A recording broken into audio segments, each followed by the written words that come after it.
We are going to call the Bay Harbor Islands Town Council for February 12, 2018 to order at 7:03 p.m. If we can all rise for the Pledge of Allegiance. Josh, come on up.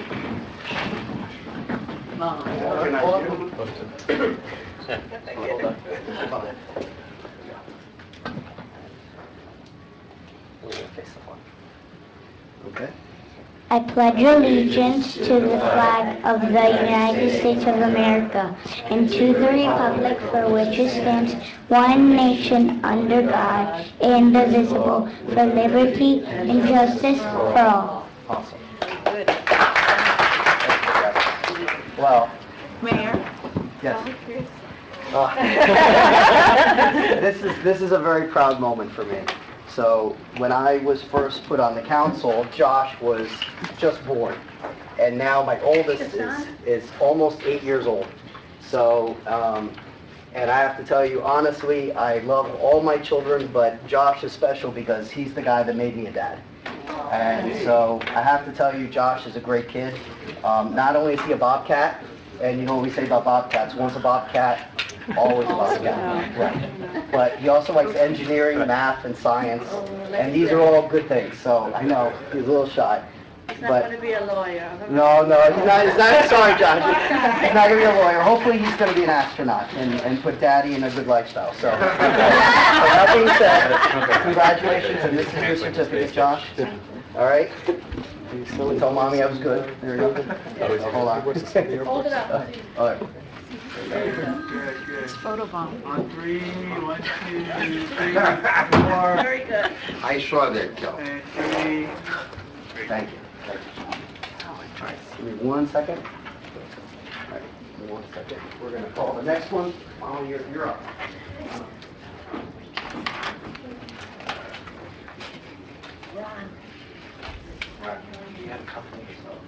Hi. All right, so we have another award. All right, so for those of you who have not watched or don't get the Herald, we have a very, very special person here. So, Molly. Molly here is our Teacher of the Year for Miami-Dade County Public Schools. So, out of 18,000 teachers, you were picked. 18,000 teachers. She was picked as the best public school teacher in Miami-Dade County. And she's a Bay Harbor resident. Yes. So, and even though we can't beat what they gave her, you got a car, right? You got she got a car. So we can't beat that. We're not going to give you a car, but as a small token of our appreciation, and truly not just for being a resident, but really what you do every day is truly special. We have a proclamation in your honor, so we're naming you today. Today is your day. So. Thank you.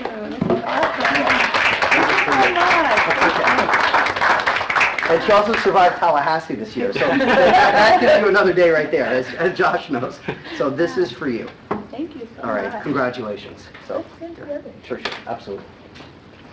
She was supposed to be on the Parks and Rec. 3, 1 more. Big smiles.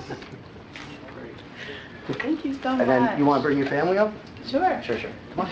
I'm not sure Sophie. Yeah. Of course. I bet y'all walk her in town. Yeah. A little shy. My girl. Oh, you're shy. No, it's okay. It's okay. Okay. It's okay. Okay. Maybe we can get Sure. together over on Sure, the side. absolutely. Thank you Sure. so much. I really appreciate Thank you. it. No, thank you so much.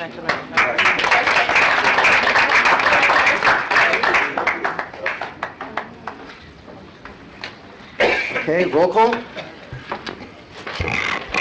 Councilmember Yaffe? Here. Councilmember Chicoche? Here. Councilmember Salber? Here. Councilmember Reed? Here. Councilmember Fuller? Here. Vice Mayor Bruder? Here. Mayor Leonard? Here. All present. Great, awesome. So we are going to go for requests for withdrawals, deferments, and future agenda items. Anybody? Future agenda item, Yep. bike racks on Cayman Concourse. I'm sorry, what? Bike racks Bike on racks. Cayman Concourse. Okay. I had already, by email, asked for an agenda item for next month regarding stack parking, not the stack parking, the lift parking. Oh, lift. Regulating lift parking in buildings. Okay. Okay, anything else? Yeah, we'll be continuing with the noise ordinance preparation, so the staff is working on that.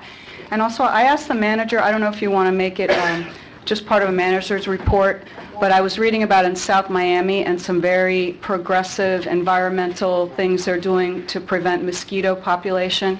I heard There was about an that. article. They're releasing Yeah. several billion or so. Right. So I'd like to follow that and see, because that might be a good alternative for us, and this is a good time of year to be looking into mosquito control. And we got an email, I know I got one from a vendor called Mosquito Crushers or something like that. I've never spoken to them or done anything about it, but I think that there's just some new technology and innovation, so I would like to have the manager, pay attention to that for mosquito control. Did they give any idea, how long they'll know till there's at least some results? I know it's meant for later on in the summer, but did they give any idea of when they can come back? I don't know. I heard about that program, and it's really interesting. Yeah, well, the mayor in South Miami is extremely progressive, environmental, and he's a science teacher, so. Maybe we can get the vendor to actually come out and have a conversation with us about what it is exactly that he's doing. I'll leave the details to Ron to follow up on. It's probably going to be a generation before, the real mutations start coming in. But I think that it would be, he can... But you could start writing the book now. Well, balance that against the knowledge and the chemicals. I think we know about that, so. Right. I know the manager in South Miami very well, so I can give him a call regardless of their election tomorrow. The manager's going to stay, so we can follow up with that. That's no problem. Anything else? Hearing none, we're going to go to the town manager's report. Just before I do mine, I'd like to invite Chuck Sachs to come up and give a report on our Mellon report. As you know, Dan Brea has moved up, and Charles is taking over. Thank you. Welcome. Good evening. Hi, Charles Sachs with BNY Mellon. And referencing the letter that I sent in January 31st about the town's 3 accounts that we manage. If you look at that, our returns were just under 2%. This was for the net of fees for the year for 2017. Combined market value was a little over $6.3 million, and annual income of around $143,000 for the portfolio. Got a little bit of information about the overall bond market that was part of the letter as well, and I know you have the report that we submitted in there as well. Open it up to see if you have any questions for us. First question I would ask is, it's been a little crazy in the bond market since the letter has been written. Have any of your views changed or any other recommendations? Yeah, there's obviously been a little bit of volatility in markets, mostly in the equity markets. A little bit. However, if someone went to sleep December 31st and just woke up today, they would say, the markets are mildly up for the year so far, so it's a pretty good thing. It's not uncharacteristic for stock markets to have at least 10% corrections every 2 years or so. We're way overdue for that. The irony in a little bit is that these were strong economic signals, and we really don't see any change in the economic outlook. The only thing that we saw were relative to maybe some economic pressures related to interest rates rising. Remember that the mandate, the investment policy for the city, and the mandates of safety first, liquidity second, and then finally would be overall return, restricts what we can do with these portfolios, and we would expect relatively mild returns going forward. Well, I know, you're taking over for Dan, and we've had the conversation with Dan regarding the conservative nature we're required to have for the investment portfolio, but we also asked him, and we'll continue to do the same to you, if at any point you believe we should revisit any portion of that, please let us know, because obviously the impression right now for everybody is that rates are going to be rising quite a bit over the next 12 months, right, and that's going to affect us one way or another. So if you have any recommendations that change, please let us know. Definitely will, yes. All right. Any other questions? All right. Hearing none. Thank you so much, Charles. Thank you. Thanks, Welcome. Charles. Thank you. I just have a few brief things. One, tomorrow night, just so everybody knows, we will be closing the ICW for some maintenance inspection, just regular maintenance. And in the near future, we will be reshimming our lock bars and lock the pins that actually keep the bridge steady when traffic goes over it. That's just normal maintenance. It shouldn't take all night. It should be a couple hours, but on the safe side, we always say we'll be closed from 10 to 6 or 10 to 5. Just recently, you approved an expenditure to strip our IT, well, not strip, but to pull the police department's IT infrastructure away from the town. I'd like, if I could invite Sean up, and I'd really like to he'll explain everything that was done, but really it was a good job by our IT department, and I'd like to thank Roberto and Greg for really pulling off a really amazing job in a very short amount of time. Thank you, Mr. Manager. The DOJ changed the process last year for many of the audits with our sensitive information, whether it's our teletype or our FDLE information. And with that, we were audited, and we got probably about 20 bullet points of issues of concern in our audit. And it wasn't just Bay Harbor. Being the district director for Florida Chiefs also, I can tell you that pretty much every agency that was audited dealt with these unfunded mandates last year. So I just wanted to thank the council for stepping up and giving IT the funding to make those immediate changes. But really I'm here to talk about what a great job they did. Within 60 days we gained compliance, which included the bifurcated process of breaking the server from 1 into 2, creating a biometrics login system to protect all the sensitive data on our laptops and within our station, and also rewiring the entire station to separate the voice over internet. So this caused major server changes and basically our overall operating procedures. So we had to revamp policies, and since we've kind of been the litmus test and the guiding agency for several agencies in Miami-Dade County. El Portel, we've worked with them. We worked with Surfside and Bell Harbor for their compliance also. But again, kudos. I know it was an unfunded mandate that we hit you with right after the budget. We're totally in compliance, and I want to thank Ron and especially Roberto and Greg and IT. They did an outstanding job. So thank you. All right, thank you. All right, anything else, Mr. Manager?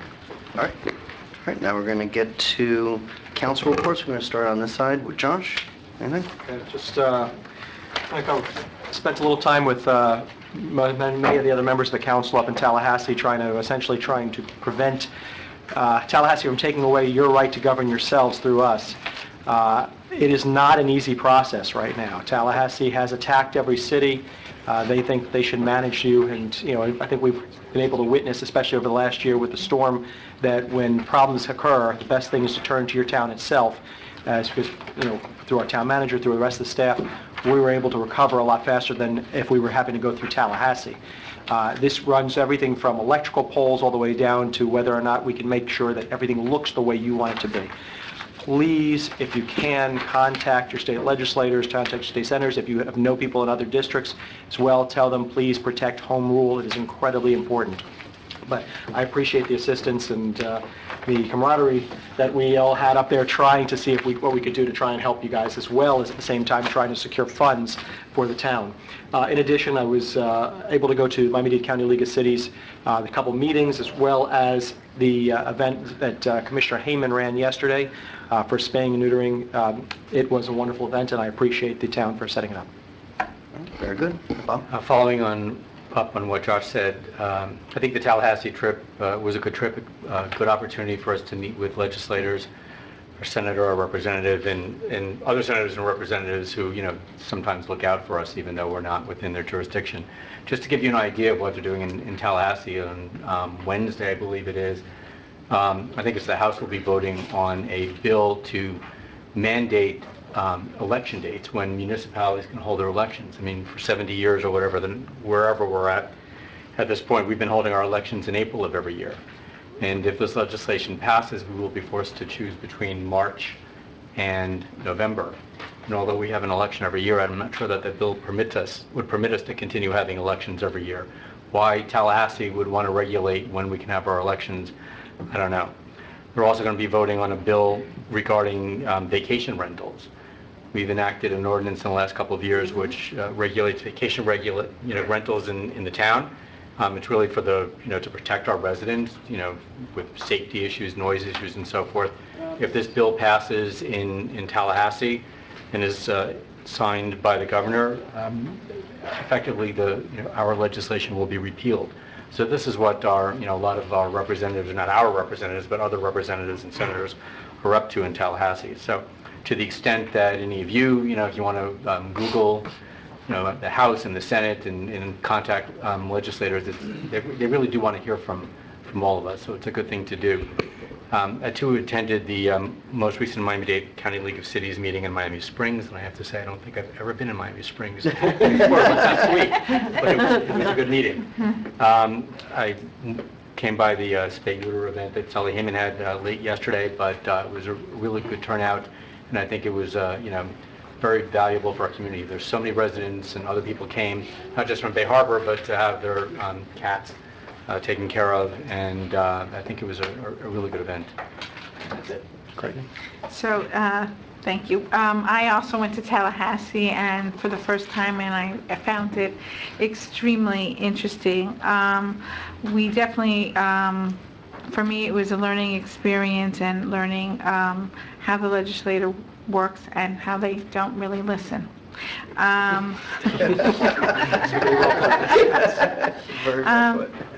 You know, home rule is extremely important. I mean, they are our representatives, and we actually should have a say. We talked to them about vacation rentals, and they were discussing only the homes, and we were adamant about the condominiums and how important it was for our community that they also include condominiums, but I think it fell on deaf ears. So, you know, if you want to write or have a conversation with your representatives, that would be great. I also came to yesterday to Sally Heyman's event. We neutered 24 cats yesterday. I did invite them to come to the picnic, so if anybody is looking to adopt a dog or a cat, they're trying to work out the logistics with Bridget about maybe coming to the picnic to see, you know, if maybe anybody wanted to adopt a doggy or a cat for their family. I also went with the town manager and the assistant town manager to the school. There were some reports about about overcrowdedness and about the vending machines. The vending machines have been removed, and 2 more are in the process of being removed. So that has been taken care of. Why?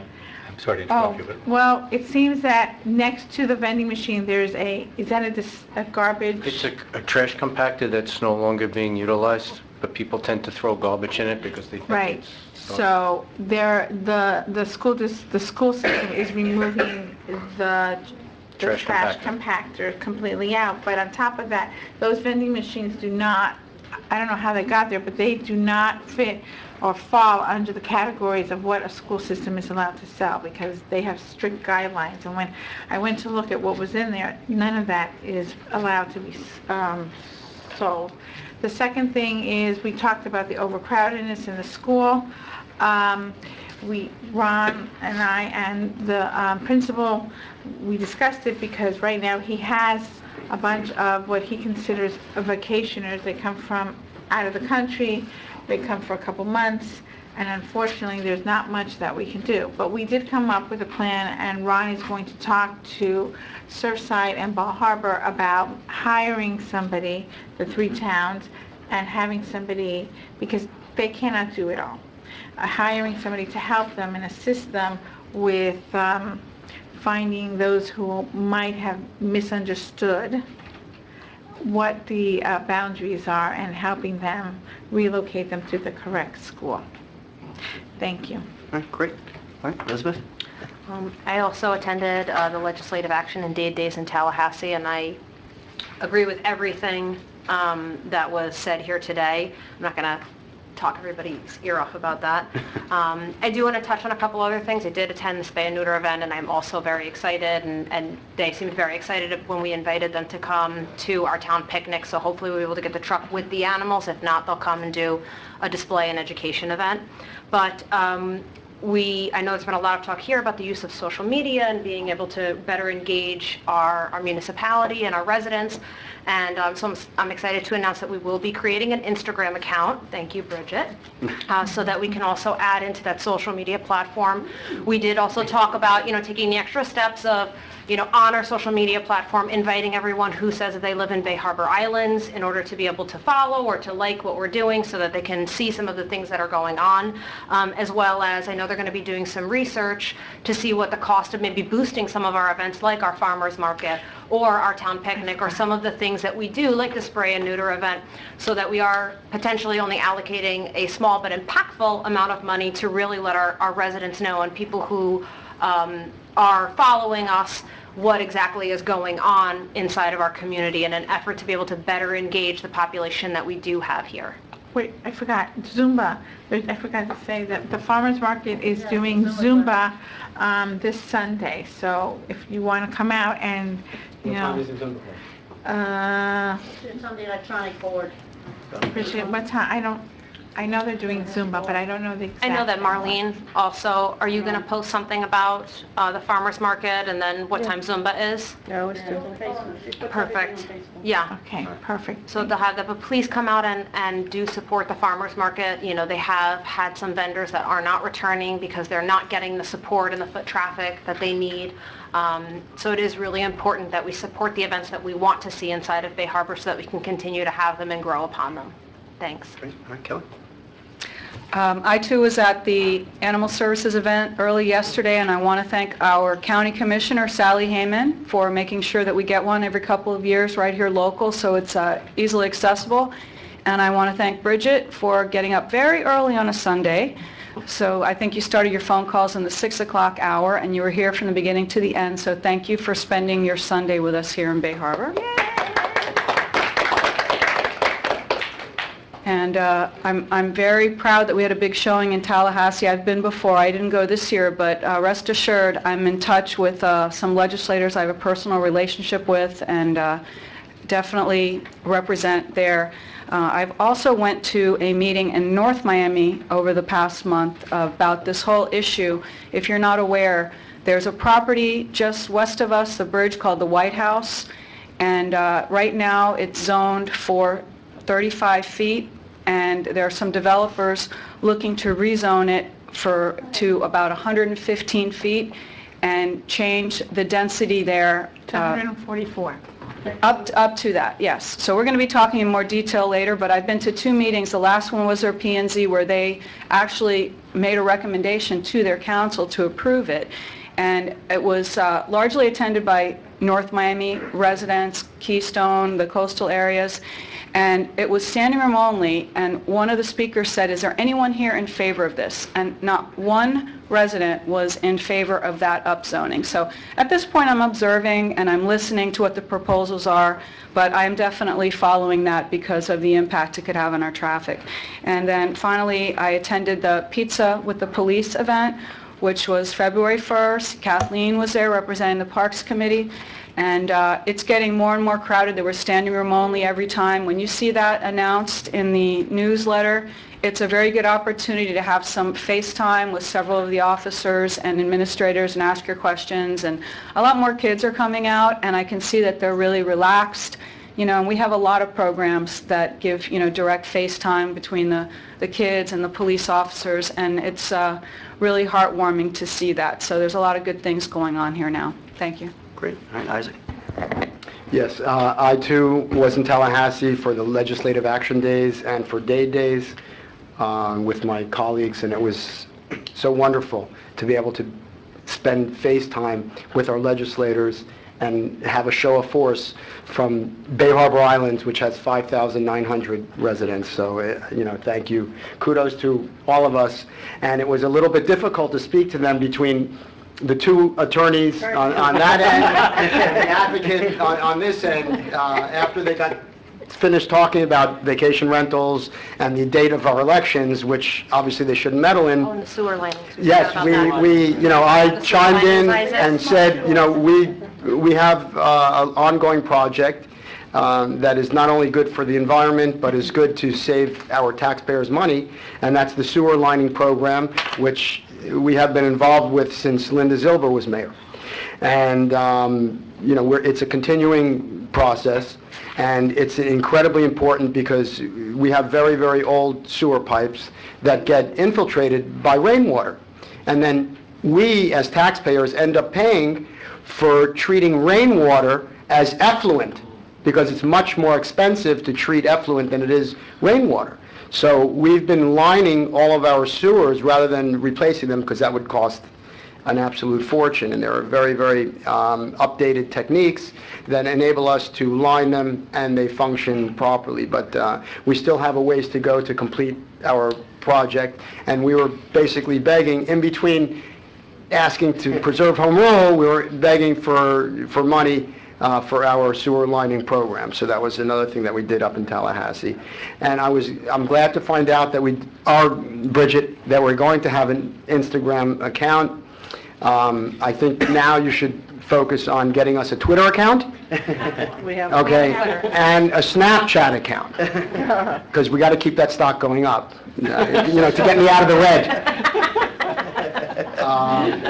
And today, I brought dinner with me because I've been in meetings all afternoon. I just came back from Coral Gables for a meeting of the Children's Trust, where part of our package was presenting our annual report to the Board of County Commissioners, and everybody that is not aware of what the Children's Trust does. They do a variety of programming, parenting, early childhood development, youth development, health and wellness, family and neighborhood supports. We spend over $110 million a year for programs for children out of school. And we have a 211 hotline for anybody that's interested, that has children, that is interested to find out whether children qualify for certain programs. We have a 211 hotline. And that's my report. Great. I'll be brief. I also attended with our council time in Tallahassee, and that's always an experience. I will say that the last time I spoke to our state senator the other day, she called me and said that right now in her district, so that's 1/40th the size of the state of Florida, she represents 15 cities, Bay Harbor Islands has the most money appropriated right now in the Senate. Now, that sounds great until you find out what goes on in their conference with the House, and then also what happens with the governor. But right now, we're doing well, but that can change in literally a New York minute. But right now, with a month left, we have $500,000 appropriated on the Senate side, which, like I said, is it doesn't seem like much, but when you're in the same boat as Aventura and North Bay Village and Miami Beach, and we have more than them combined, that's to say something. So we're still working on that, and it's not a done deal. That being said, we're going to get on with the agenda so we can get out the door. We have public comment, and we're going to start with... Okay, I'm sorry. Oh, Kathleen Kennedy. So, and by the way, just so you know, for those of you who have not been here, public comment is going to be items not on the agenda. So items on the agenda is separate from public comment. Okay. Ron. My name is Kathleen Kennedy. I live at 9180 West Bay Harbor Drive. I want to welcome Yaya in this room tonight because it's rare that you get her here. It's my daughter. And I'm just here to thank all of you for going to Tallahassee and fighting for Bay Harbor Islands. I know you two go, you go too, Callie. But you know what? You're dealing with a bunch of, oh, let me just hold it. Sorry, let me take it down a notch. But I know you're up against heavy hitters up there, but you know what? I appreciate you going up there fighting for home rule, because nobody should be telling what our business in Bay Harbor. You know, when a storm comes, we don't have to call the state to come and help us. We want what all of you guys did for us at Hurricane Maria. You were amazing. Ron Wasson, his administration, amazing. So that's what I'm here for, the good and welfare. Thank you all. And by the way, you all deserve your positions here, each and every one of you. Okay? Thank you. Thank you. Yeah. All right. Public comment. We have Francis Newhut.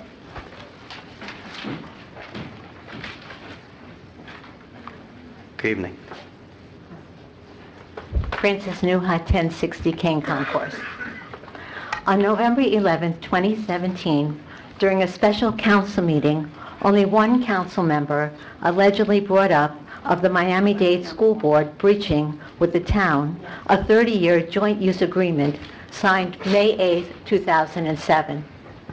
At this particular meeting, the Miami-Dade School Board appeared breaching of contract when they allegedly stated a new building was being built for 16 additional junior high school classrooms and possibly encroaching onto our shared public park, removal of all basketball courts, and one of the 2 tennis courts without requiring additional parking and/or traffic study.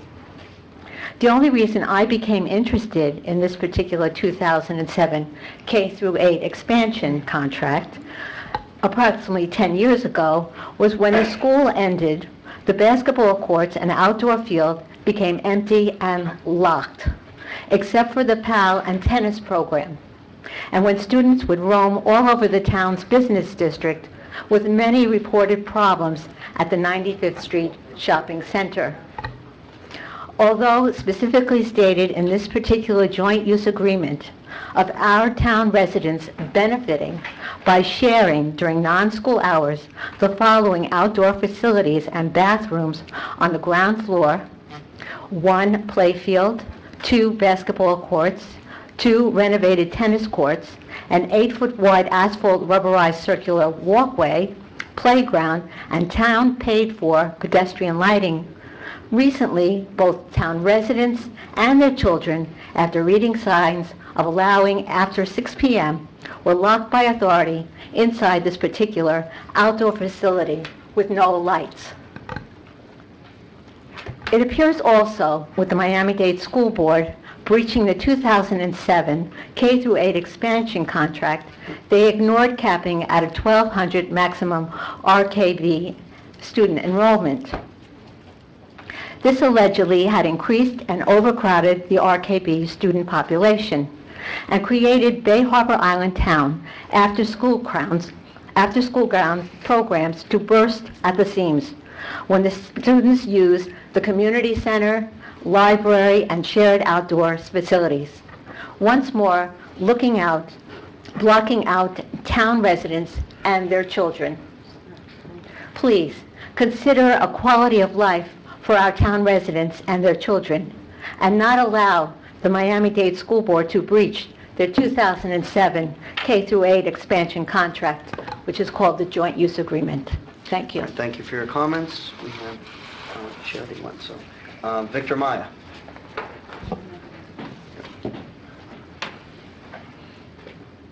Good evening. Good evening, everyone. Victor Maya, 1155 103rd Street. I was not at the last meeting, but I had the privilege of watching it on our videotape, and a few things came up during that meeting that I would like to comment on. First, there was a discussion regarding the park or amphitheater that's being built right across the street, right next to our Community center. Community center, thank you. And part of that detailed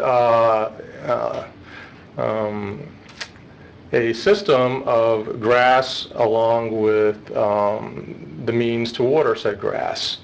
After what happened at the 98th Street Park, wherein we ripped out all of our grass and we ripped out all of the means of watering said grass, I'm wondering why there wasn't, consideration given to putting in artificial turf, at that place, given that there's going to be, hundreds of people, at concerts and events, trampling over that. I think it's something that bears, possible looking at, so that we're not in the position of ripping out the irrigation system and the grass again after putting it in. That's right. That's a good idea. Secondly, there was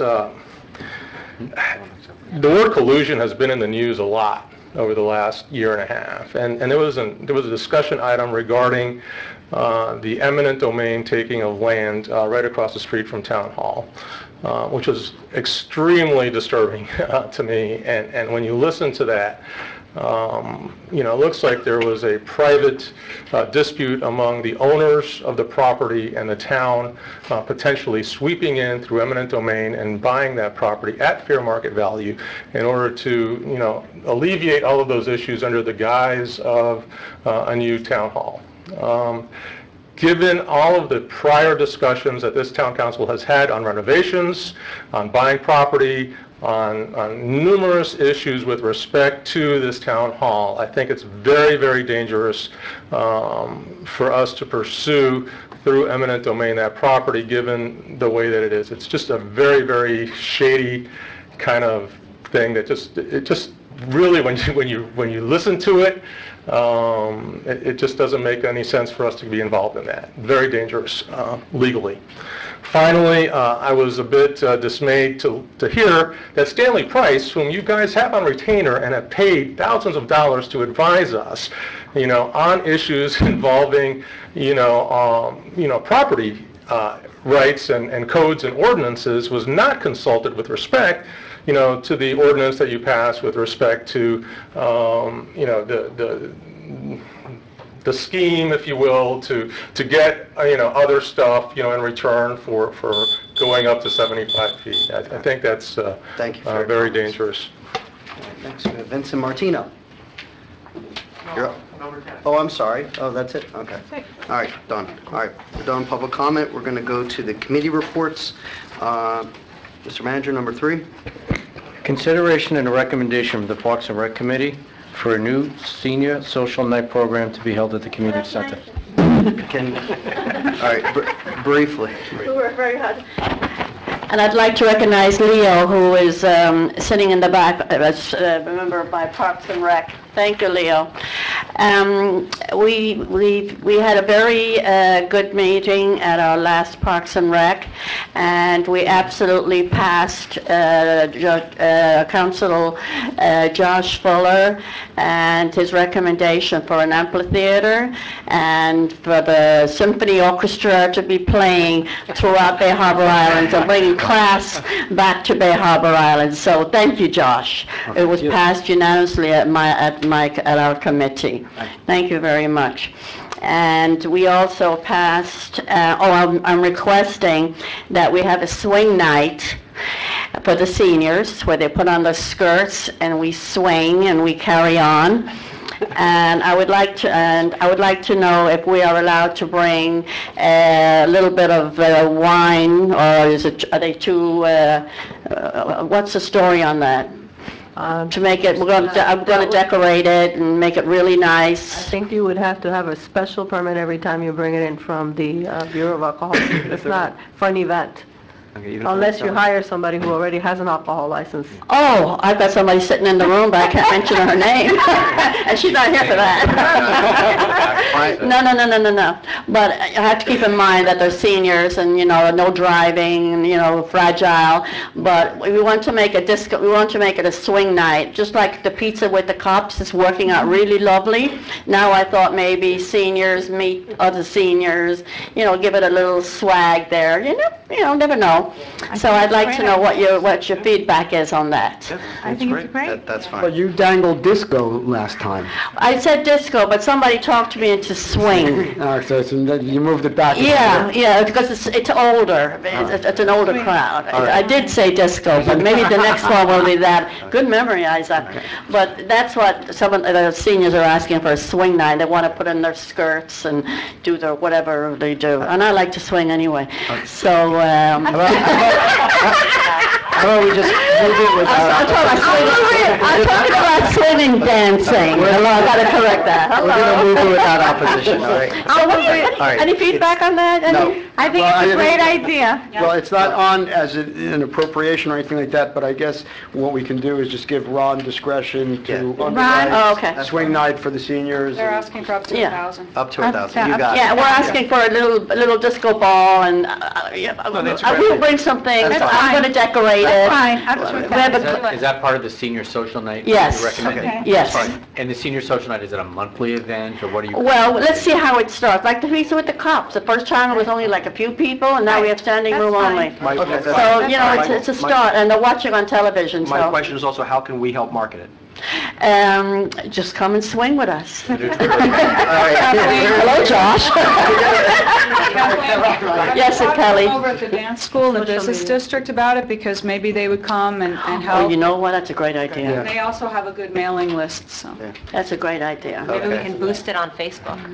Well, yeah. On Twitter, on Instagram. And Twitter back there on now on whatever. Instagram. So I just, I told thanks, Leo, that we will bring it to you and see how you feel about having Got a it. swing Yes, night. great. Yeah, thank you very You much. like it? Thank you very much. Thank you. Appreciate Okay, it. we're going to get to the consent agenda, but before we do, one thing I forgot to mention is I got a request from a resident that's part of the Rotary Club that they're actually fundraising for, to provide I guess a stipend for people that enter into, I guess it's like the police academy, but they're having a big fundraising, the Rotary Club of Bal Harbor. And even though it says Bal Harbor, many of the people that are active in the Rotary Club are Bay Harbor residents, and they've always been active in our run every year and programs at the school. So if it's okay with the council, I'd like to just tout the idea of allowing them to have a free advertisement in the newsletter for this one time for the next This is month. in honor of Chief Overton, right? I think. I believe It's- so. The scholarship is in his name. Yeah, I believe the so. Yeah, and they, Chief who passed away. yeah, so if that's something that's okay, so, okay, so we're going to do that. All right, cool. So we're going to have consent agenda, and then there's several residents that are here for one of the items. I'm going to pull it out of order after the consent agenda. So anyone pulling anything from consent? Mayor? Yeah. If I could just make one. What? On item 4, there was Yeah. a typo that was pointed out to me today. The date 2017 should be 2018, Okay, March so- of. And I know Craig, I'm sorry, he actually told me, he says where it says attorney to be determined, I had looked right to the end and made the correction at the very end of the report. I didn't see section 11, I missed it. But Craig Sherman would be the attorney, it would be Okay. amended. Yeah, I saw that, yeah. I'd like to pull item 4. You want to pull it? Okay. All right, cool. Anything else? All right, hearing none, we're going to have a poll vote for 5, 6, 7, and 8. Move it. Second. All right, motion second. Madam Clerk? Councilmember Fuller, 4. Councilmember Reed, 4. Councilmember Sauber, 4. Councilmember Tricochet, 4. Councilmember Yaffe, 4. Vice Mayor Bruder, 4. Mayor Leonard. 4. All right, number 4, Councilmember Reed. Yeah, I spoke to the manager and the chief about this today, and, pulling an item off the consent agenda like this, that's so unique. It's not just a regular, mundane, reoccurring item, and it's not always because of bad news, but maybe to highlight something good. And I would like to compliment Chief Hemingway. I believe he's having his 5th anniversary. And I've been in law enforcement since '86. I'm retired now, but I knew others who worked here, and it was well known, this sleepy, nice little town, Bay Harbor Islands, was kind of a quiet place for police officers to work. But, just because it's a quiet little place doesn't mean that very bad things can't happen. And so I think it's very important that police officers, no matter if you work, in Chicago or the city of New York City or Miami Beach or Bay Harbor, you have to maintain the same skills and the same training and the same professionalism. So I'd like to say that, we've had other chiefs who've had other experiences before, but the shift in culture that I've seen that Chief Hemingway has brought on board, and we really saw it during the hurricane, and so he has brought that shift in culture which allows both existing officers and newly hired officers to feel free to really strive and, with their mission and strive to fight crime. So as a resident, I'm extremely pleased to see that. So I don't know, Chief, if you want to come up and say a few words and tell us about, some of the latest technology.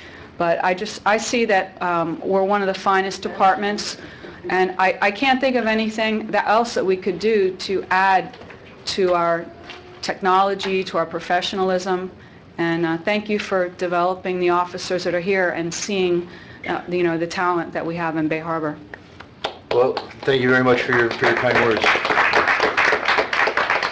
I won't highlight on too much, but, you know, we have recently become accredited, and, you know, one thing I take pride on is the fact that we've achieved such great results as team by staying in-house. You know, we haven't gone outside, we haven't brought in, you know, 3 or 4 administrators, you know. At some point, you know, during accreditation, I was frustrated, Ron was, you know, just hang in there. You know, so the team has come 360, and they really have made both me and the council and the manager and our community extremely proud, and that's apparent daily. I mean, we have the lowest crime rate, and I say this at Pizza with the Cops, not because of me, because I sit behind my desk most of the day. It's because of our fine men and women of the police department. And I also say one thing at the Pizza with Cops. I don't know what it's like to work in a city or in a municipality that doesn't have the support of the community and the politicians. And like I said, I do sit on the board of directors at Florida Chiefs, and I'd say probably about half of them, you know, go to work every day in a battle. And it just makes working for the city a pleasure. And we have a great community, so, you know, I'll wrap it up with that. But again, thank you for the kind words, and it's been an honor to be here 5 years, and, you know, I'd like to do a few more and keep the succession plan going so you guys can have the best personnel to follow, you know, in the years to come. So thank you very much. Thank you. I'm glad Kelly pulled this from the consent agenda, because I'm not going to repeat what Kelly said, because I agree with everything that she said. Apart from the professionalism and the focus that the squad has now, you know, we're lucky to have the chief. The chief, in the performance of his duty as chief, exhibits a tremendous amount of sensitivity, both to our staff, to our public, and to our elected officials. And, you know, I know that, and that's a big deal, because, you know, I've been sitting here for a while, and I get $1 a year, and I've been accused of being overpaid. There's no one that I've ever spoken to that has any interaction with the chief that doesn't have a glowing remark to say about our chief and how much they love him, both within the boundaries of this city and without the boundaries of this city. So, you know, I'll be happy to move item number 4. Second. And we look forward to, you know, the only thing is, it's a 3-year, we got you at least for another 3 years, right? I mean, Yes. 3 years, yes. Okay. Do we have can we get an option? There is an option. It's a 2-year option. We have a public discussion. Victor Maya. Well, Mr. Meyer's coming up to the podium. Yeah. I just would like to say that I can't believe 5 years has come. I know, and well, gone. that was a quick 5 years. You know, from my position, to have somebody that is running the department that really, you don't really have to worry about, that's a blessing. Just to remind everybody, if you remember when he walked in the door, we were getting hit with these high-end burglaries that really spread out across South Florida. Yep. He dragged many other municipalities kicking and screaming into this task force and really closed down what was like a semi-national problem quickly and really on sheer willpower. His training, his commitment to training, the equipment, which sometimes I have to hold back on. I refuse to buy a tank. His dedication... It never came across our desk. LPR readers, I can't tell you what a success that was, and I wasn't fully on board with that. I'm totally turned around and would tell anybody it's one of the best things that we ever did. He's looking to upgrade that system. And accreditation. Accreditation was incredibly difficult. You know, many times just banging your head on the difficulties of getting everybody into that mode and then holding on to it. And that's what the challenge is going to be, is to stay accredited. And he's working very hard at that. So for me, I'm very happy to know he's staying around. All right. Mr. Meyer? I too am happy that he's staying around. I like the chief, and I think he's done a terrific job. My concern is, you know, how is this on the consent agenda? You know, how is, you know, the contract of the chief of police, one of the most visible, important employees of the city, not open for discussion by the citizens of the town without one of you, you know, having pulled it from the consent agenda? I think it's something that we should have all had the opportunity to look at and comment on and evaluate. Just the normal things, that we do, when we hire somebody, that has an employment agreement. Is what we're paying commensurate with what's being paid of chiefs in other cities and towns, given his experience and what he's done? How does that compare? Things of that sort that I think are fair things to talk about when you're dealing with an employment agreement. Provisions within the employment agreement itself. If anybody has any issue, with, some of the notice provisions and requirements, for severance and things of that sort, should he decide to go somewhere else? For example, the contract, says that, he has to give us 60 days notice if he gets a better opportunity to go somewhere else. But it doesn't say, well, what if we don't want him to serve out those 60 days notice? Then all of a sudden we're kicked into a 4-month, severance that we would have to give him. So there are just little things like that I think, should have been, open to discussion. It's not a criticism of the chief by any stretch of the imagination. It's just sort of, the fiduciary, obligations as council members and as the town management and others have, when you're basically have, the second most visible, employee of the town and his contract, it's on a consent item. And if Kelly hadn't said anything, or if Kelly wasn't, out of town for one reason or another, nobody here would have pulled it. And, I just don't think, I don't know what the criteria is for something to be on the consent agenda versus not. I see other items down on the agenda, that I think are no-brainers, like the agreement with Miami Shores. Those are no-brainer, type, agreements that we enter into all the time. That's not an issue. That's not a consent item on the consent agenda. And this was just something that didn't make any sense to me. But I want the chief to understand I'm not being critical of you in any way, shape, or form. Thank you It's for a your governance issue. Thank you. All right. I will add just very briefly that I remember when the chief came on board 5 years ago, and I was the vice mayor. I was not the happiest camper with the manager's selection, as many of you may not know. Every city's different. Some cities, the council chooses the chief. In this city, it's the manager.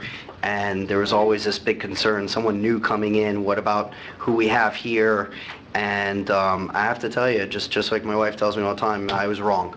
So, you have exceeded my expectations. I remember our first meeting was a little rough. I brought a legal pad with 2 pages full of agenda items, and I got to tell you, he's carried through all of them. Accreditation was on that list. Laptops in the vehicles, take-home cars that allowed our officers to have their equipment in the cars in case there's an incident. I mean, you can go down that list, and I'll be darned if I pulled it out, every single thing on that list he's accomplished, other than the dogs. We haven't done the dog yet, but there's still hope on that. But that being said, I'm very happy to support this. So you have my full support, Chief, and I'm sure it will be unanimous. So all's in favor? Aye. Do we need a poll, or is that okay? All right, very good. All right, we're going to go to item 9. Oh, I'm sorry. I think it serves this council just to put on the record that I personally disagree with you, Victor. We hire this, the public elects the council to the council, and we have one employee. This council has one employee, and that's the manager. And the manager hires everybody else in the town. And I think we're transparent enough to put this item on the agenda, and we've often discussed items that are on the consent agenda. This one, Kelly pulled out, and it might have gone without comment. I mean, I was planning on making a comment about it, maybe after we voted, maybe before we voted. But I don't think there's anything clandestine about what was going on here regarding the chief's renewal of his contract. And I think this is just like any other interlocal agreement with North Miami or Surfside, this type of agreement. It's an employee agreement, and I don't think it requires a lot of fanfare and a lot of discussion. The manager hired the chief, and we're approving it in the public. I'll just chime in and say two things. First of all, I came to the town in 1976.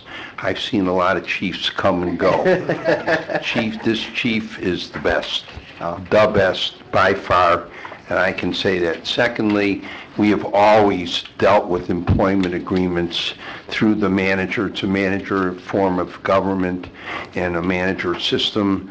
The consent agenda is the proper mode for approving the contract. I reviewed the contract, wrote parts, Ron did. It had tremendous legal scrutiny also from the chief, who added a lot and bargained a lot. So I find everything to be in order. All right, great. Actually, I'm going to add on one thing. We did review it. I mean, this is the fact of the matter. So we have it in our packet. It's published. It's public record. Everything is on there. You can take a look online and see, when everything was ready for the meeting, you can see it. You obviously read it before you came here. So obviously, Victor, you did see it. We reviewed it. I mean, And a number of us, well, at least I did, spoke to the manager about it. I mean, we do have the opportunity to participate in terms of, any concerns that we may have, or that we think it's great, or there's some issues or typos or whatever it is. We have the opportunity to discuss with the manager before the meeting. So. I'm going to pull item 16 out of order just because we have some residents here, and it's the last item. So we're going to pull 16 out of order. Mr. Manager, can you read that? Sure.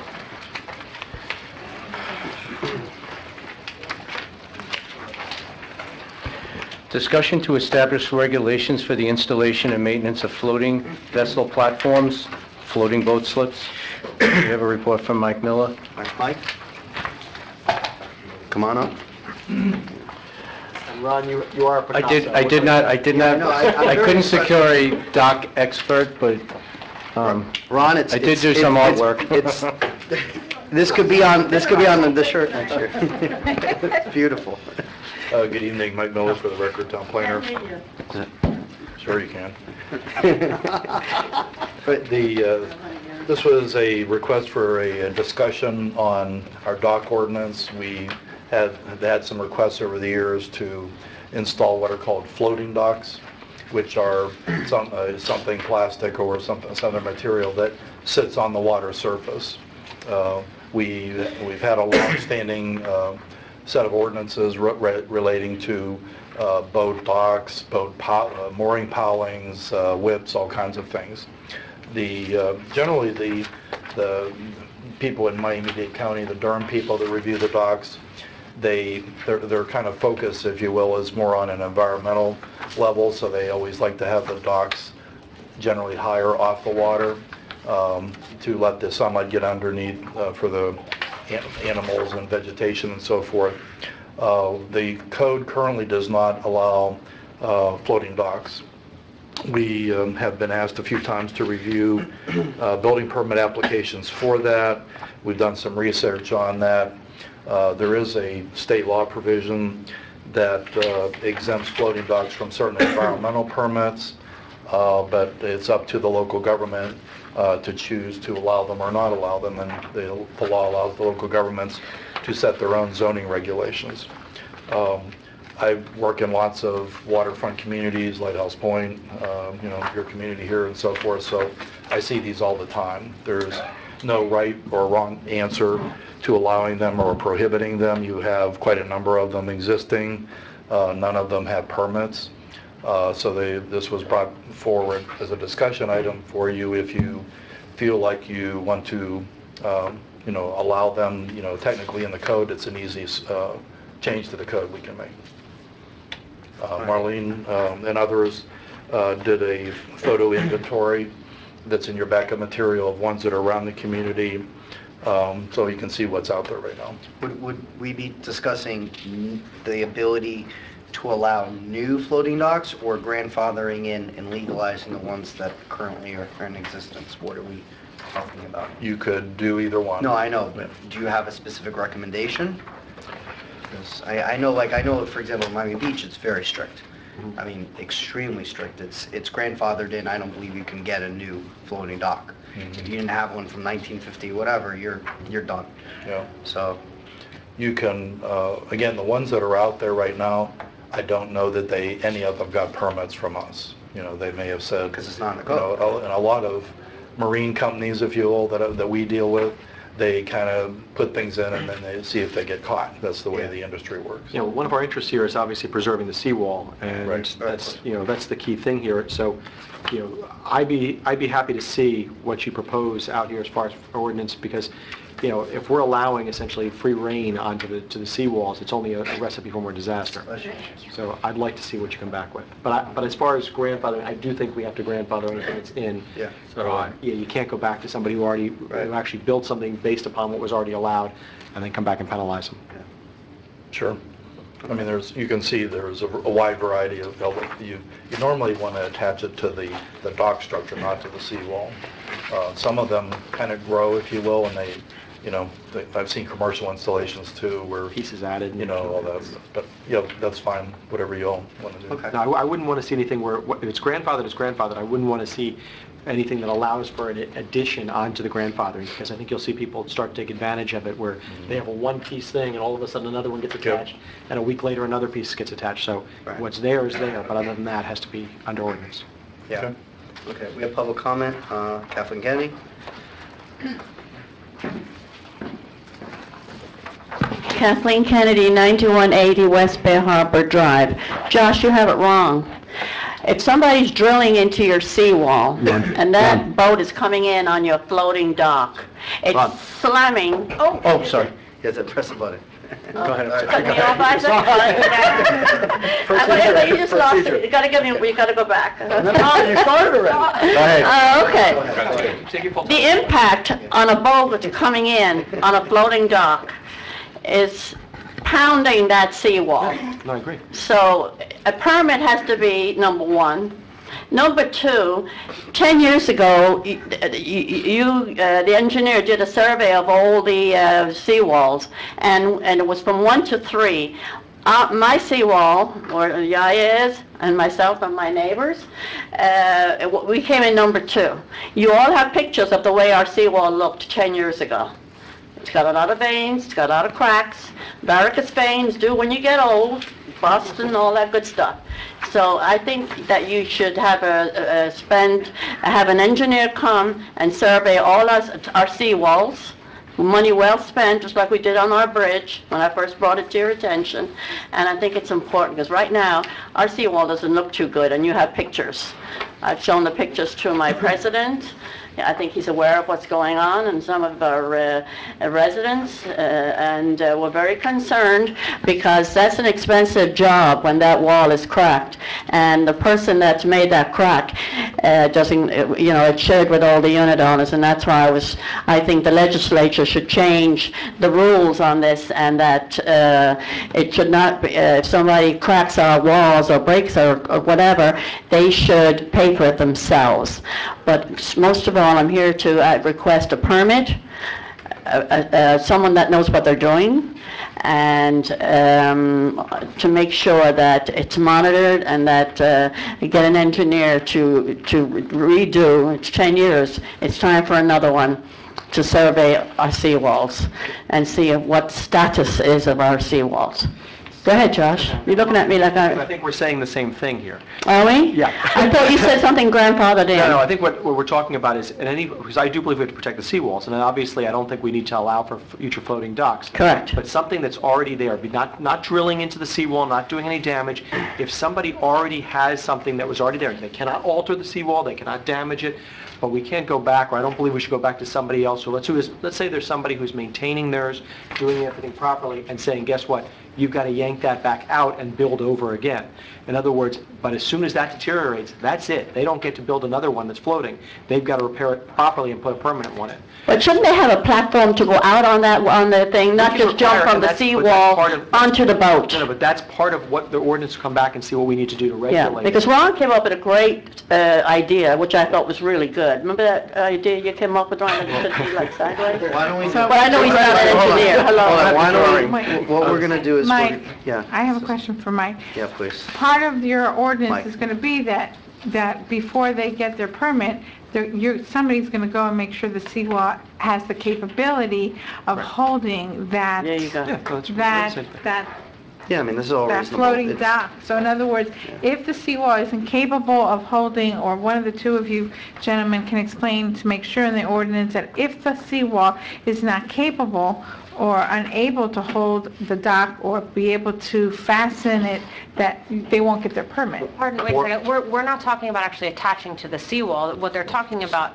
in my understanding, was actually creating separate pilings, almost like a dock-like structure. Correct me if I'm wrong. No, it's to the attach seawall. to. No, to the seawall. Wrong, But it's Elizabeth. also- But we would require... Who told you that? Well, hold on. Floating docks can attach to the seawall, but in addition, they can have additional pilings. So you can have both. And You so can have both. this is the kind of thing that Mike would do, would be to actually create an ordinance dictating, what, for example, if we wanted to allow a floating dock, but not allow additional pilings. We could, we have the ability to legislate that. So this is the type of discussion that when it comes back with Michael's recommendations, we would discuss it at that time. Right. So, But we can also require, because we're going to be taking a look at it, we require maintenance as well. So that nobody else Absolutely. allows it for it to deteriorate. Yeah. Once it starts to deteriorate, Then then they have to- all of a sudden, Right. now they have to build the proper way. And we rated two, the last rating we got was 10 years ago, and we were rated number 2. well, that's, From 1 to 3, we were 2. That's And good. and if you see the pictures in front of you, we don't look too good. yeah.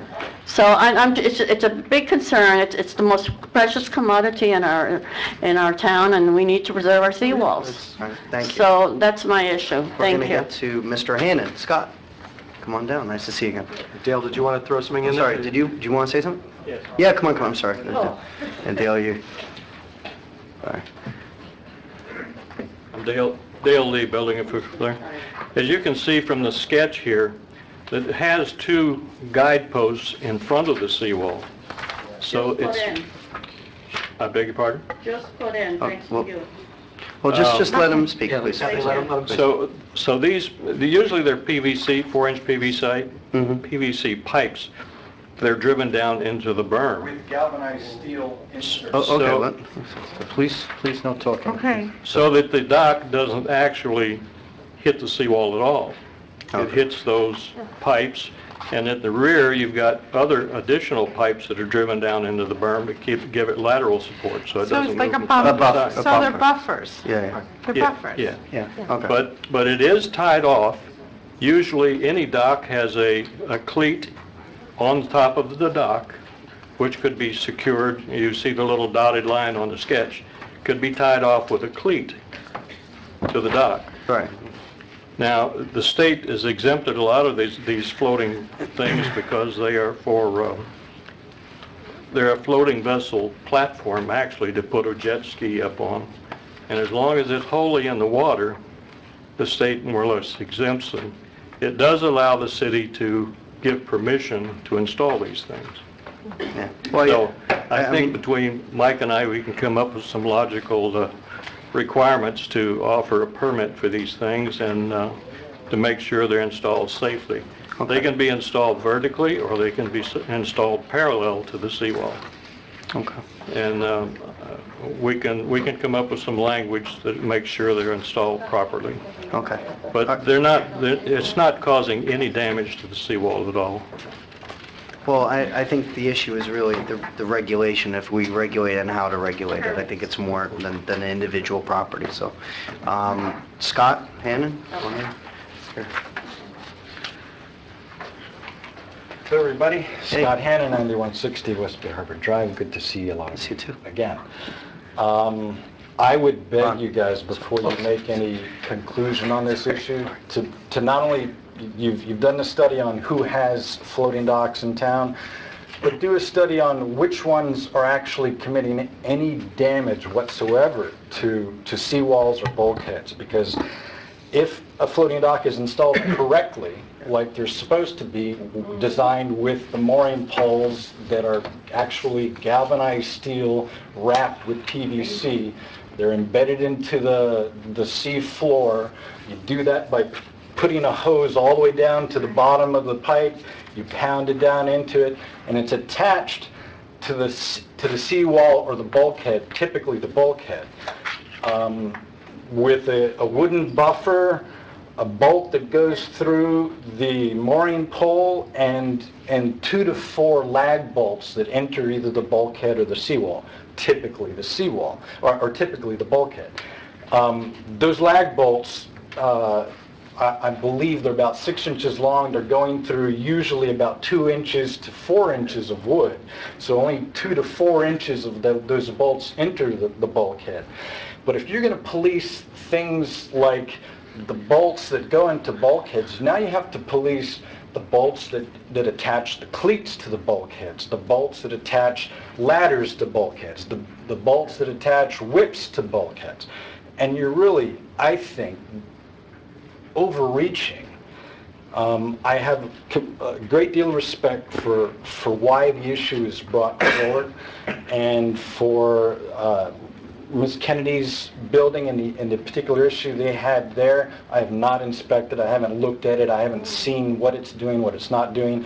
They obviously have a strong argument to believe that you guys need to help them at least. But really, and the mooring poles aren't designed to be a buffer, but they are.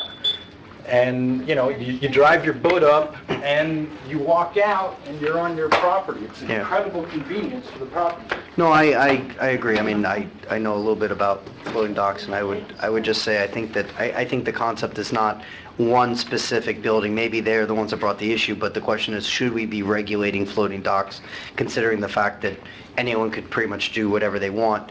And obviously it would have to be done to the Florida Building Code. So I mean, it's not like we're making it up as we go. So I understand your concern. Mrs. Newhut, number 16.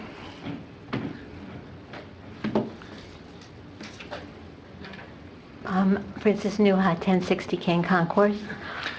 With these floating docks, the only one I know of that I see all the time is on East Broadview Drive, right by the bridge there. And I have to tell you, it looks pretty sloppy. It takes up a lot of room. It's covering up the seagrass and whatever environmental issues there are. I don't see anyone from code compliance or anyone regulating them. I see, there's no regulations here. And which is disturbing is that their environmental issues, they state, are the shallow bottom, seagrasses, etc. And there's no strict rules on that with these floating docks. And we have two commercial hotels right now that are being built. And especially, I would look into them most of all, because this is really a commercial building now. So they're not going to have just 1 or 2 or 3 jet skis on these floating docks. They're probably going to line them up. So I really suggest that you check into the environment and also have your own laws and regulations that are strict with taking care of these floating docks. As it is, our docks themselves, a lot of them are falling apart, and the seawalls are falling apart, and nobody's looking at them. And I think there was an incident recently with one of the seawalls. So Durham isn't the only one, because obviously the town planner does a lot with these seawalls. So please, we have to have stricter rules around here. Thank you. Thank you for your comments. I'm sorry, Before it comes up. Yeah. Ron, were you around 10 years ago when the last inspection was done? No. It was over 10 years. It was over 10 years. Okay. I think it's clear, at the very least, we need to have another inspection done like we did 10 years ago or whatever it was, of each and every property and each and every dock and structure that's stuck to the seawall or attached to the seawall, either legally or illegally. So we have an inventory of all the waterfront properties, and this way we can assess if there's a pervasive problem throughout the town. There's clearly a problem at their building based on the pictures that I see, and there's a high degree of deterioration on their seawall, which eventually is going to lead to erosion of the land and their whole back, the back part of their property. So, I mean, I'm convinced. The only thing I would recommend is that we don't use Hardesty in Hanover. I don't think we're ever going to call them again. Well, we have one more public comment. Victor Meyer.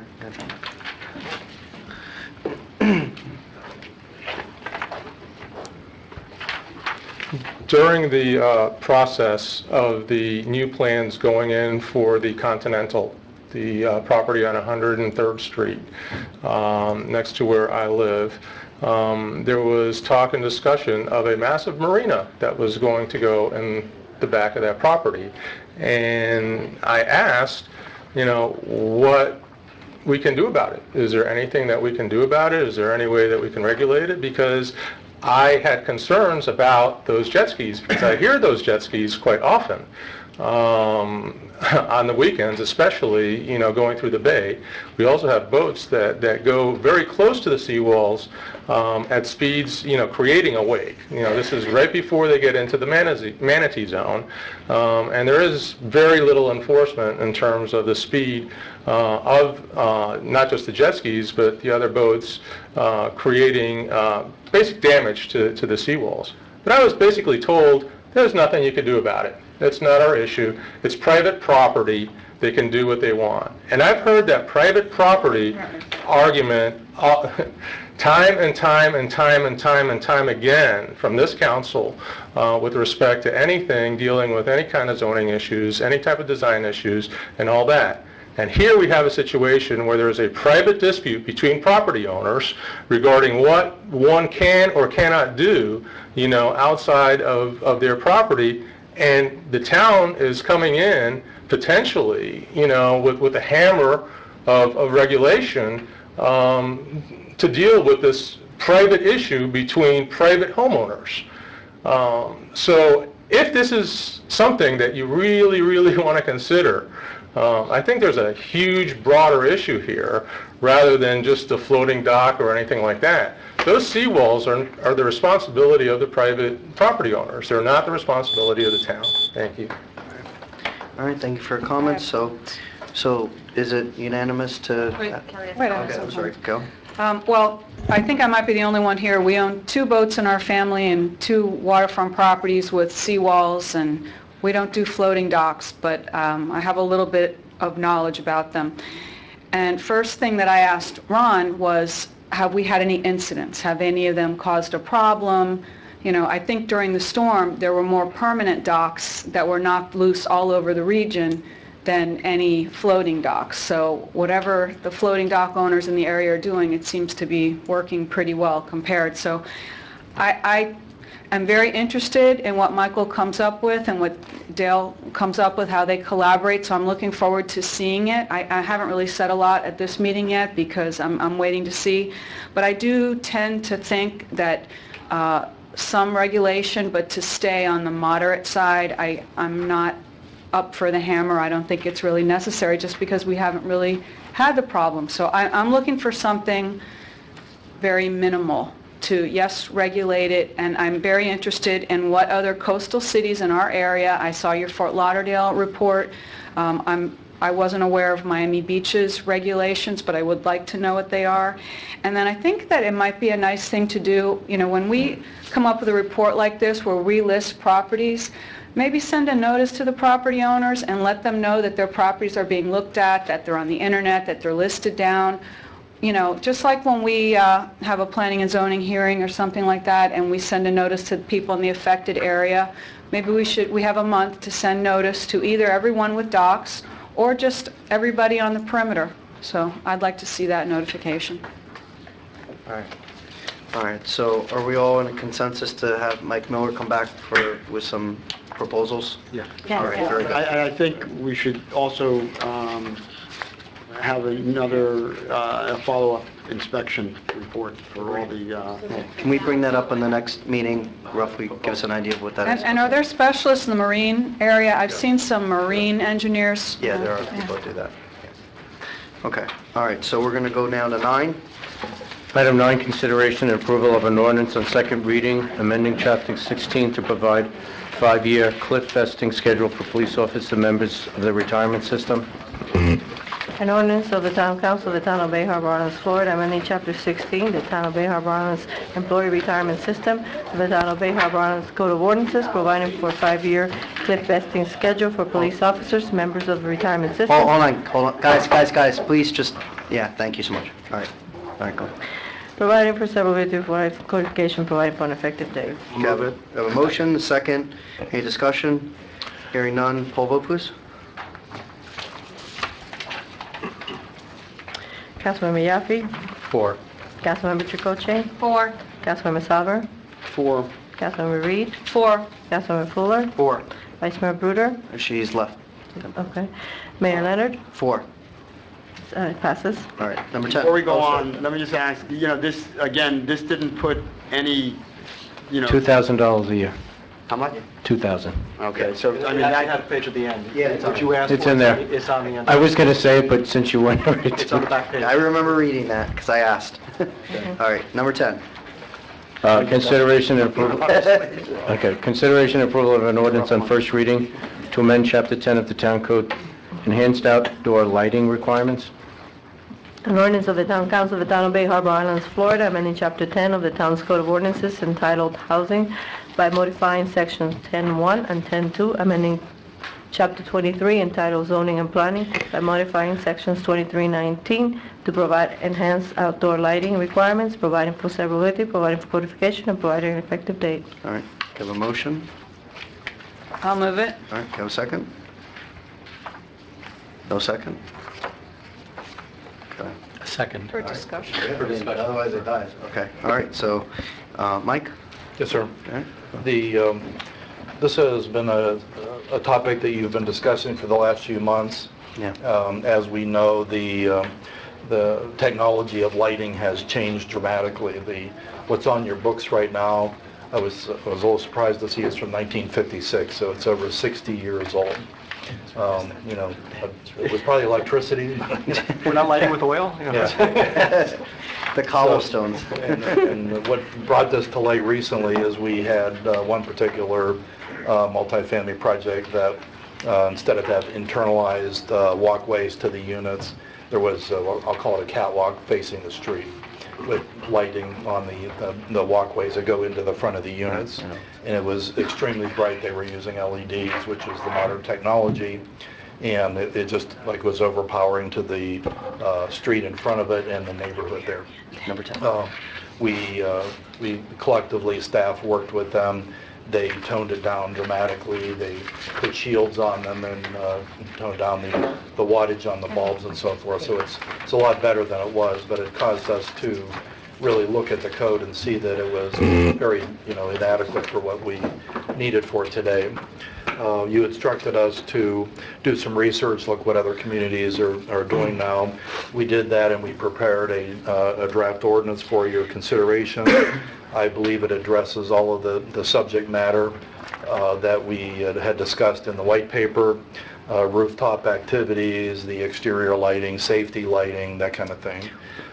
It's something that can be, wordsmith, of course, but this is the draft that we're suggesting to you. One of the things I want to ask you, Mike, because it's not really in here, and I talked to the manager about this, is about existing properties. One of the concerns I had was existing properties that if you had a 2-story walk-up on East Island and you do not have lighting on for where you park your cars, what happens when they do their 40-year, 50-year, and they're being told now that they have to upgrade and create lighting? Is that because it's in the building code? Or, I understand how if you're not exactly, you're not tearing down the building, you're not putting in a new building, the building's been there for 60 years, 50 years, and all of a sudden now you have to add lighting where it never existed before.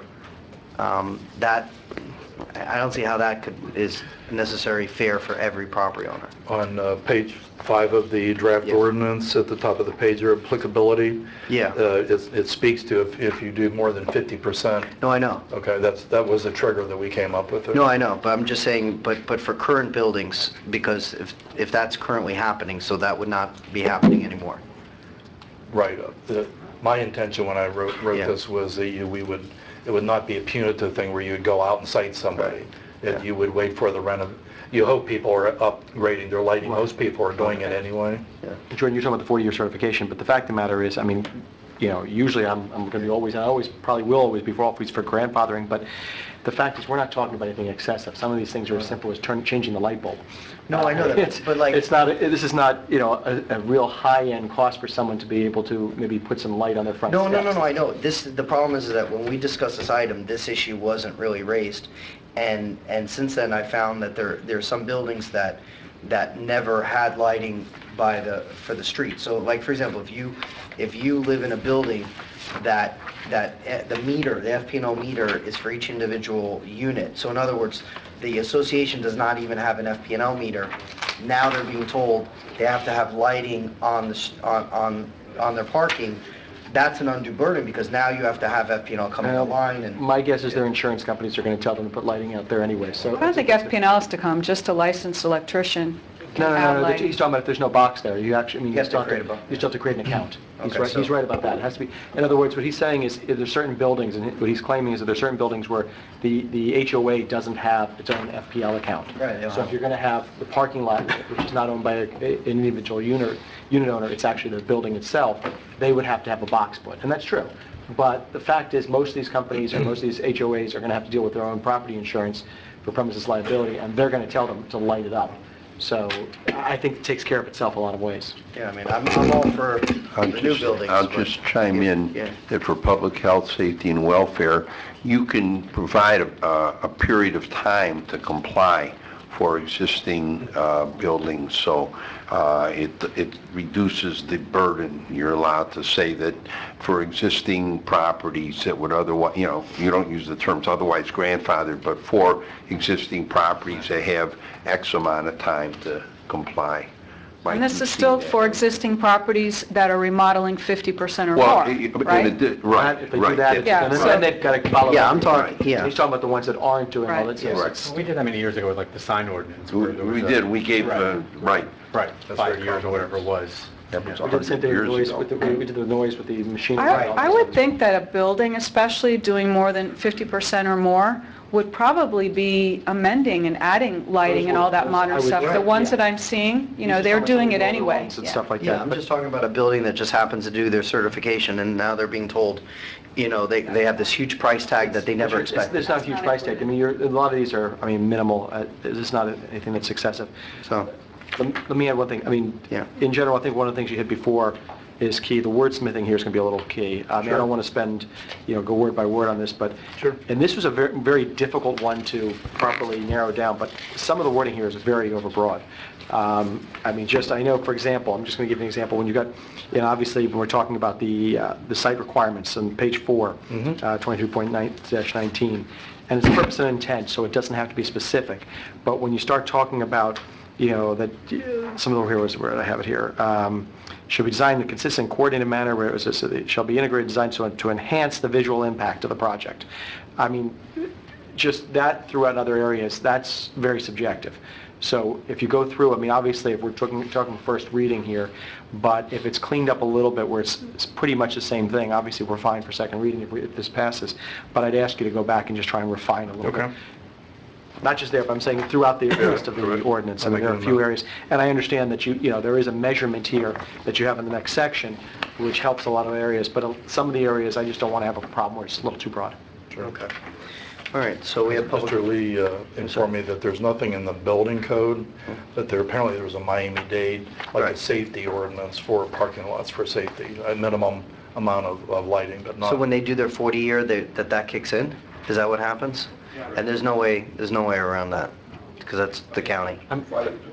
Jordan, I'm telling you, most of these buildings, they're going to hear from their insurance company that they'll save so much more money by lighting up the parking lot that they do it anyways. Wow. All right. All right, so number 10, Vincent Martino.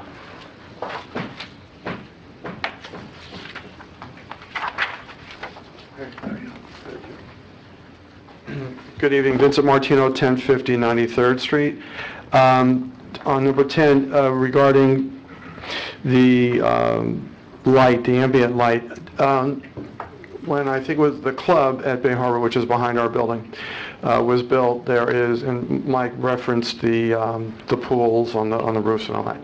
So there's a lot of ambient light now that comes down actually into our unit and other units from the lights on top of the roof and all that. So that's something that is very disturbing, and you have to draw, your blinds in order to keep it out. I've noticed the new building on the drive at 93rd, I don't know the name of it. Ivory?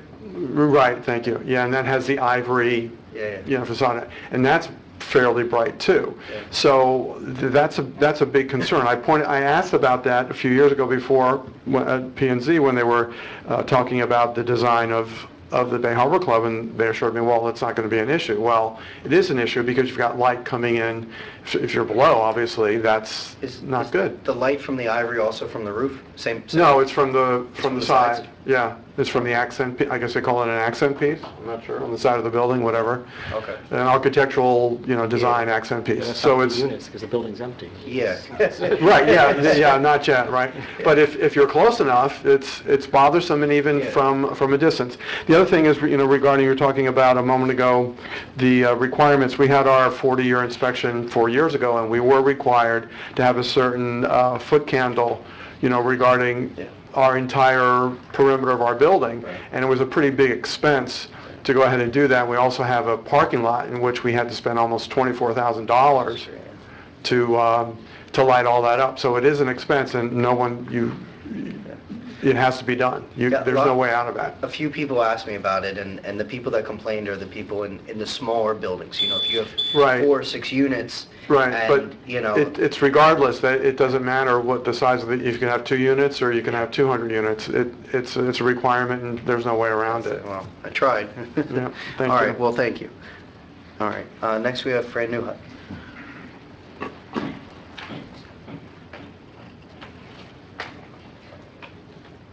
Francis Newhut, 1060 Kane Concourse. Again, with the hotels. They have... Sorry. They have manatees. There's signs there for these hotels, and just like Surfside with their turtles, I'm sure there's restrictions on the lighting of these hotels in the evenings and hitting the water a certain way. So I hope you'll take that into consideration with the lighting on these hotels. And also the one in the back, which is close to or facing the town, the residents, you will consider them as well.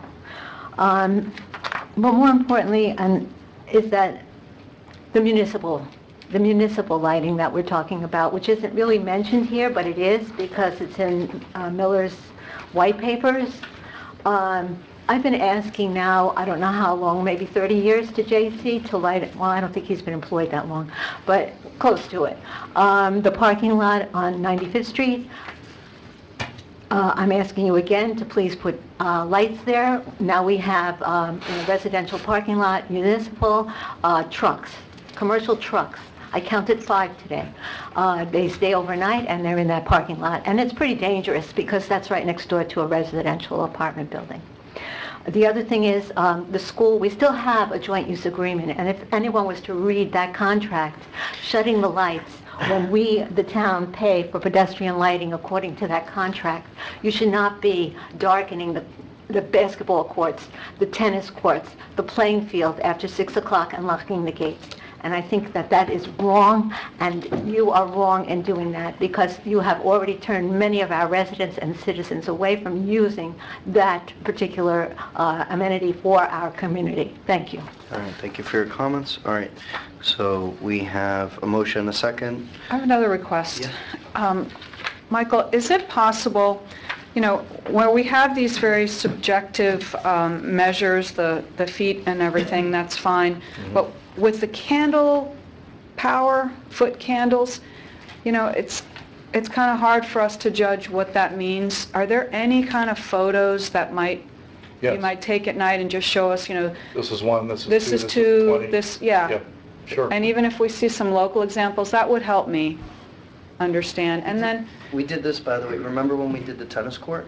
This came up when we were talking about foot candles. I don't think I was here for that, but I think it would be helpful, so that's good. We also talked about it with the Cobra heads and all that stuff as well. Yes, Okay. yes, we, yeah. Okay. Thank you.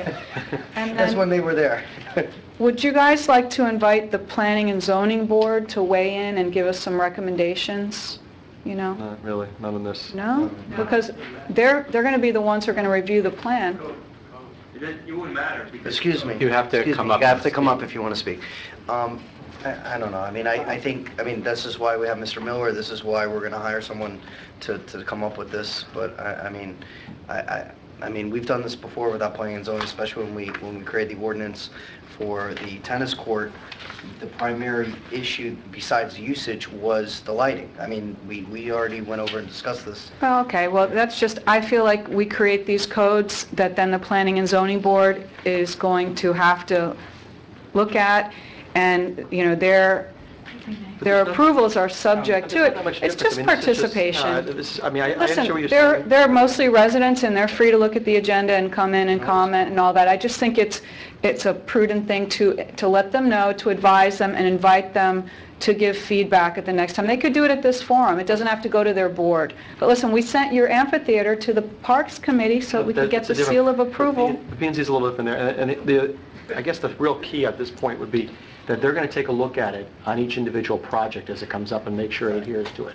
And so that's where they'll take their say on each one. No, they won't take their say on the code because their hands will be tied and they will have to go Not the by code, this. But they'll actually, how it's implemented, they will be able to take a look. Well, I mean, I hope so.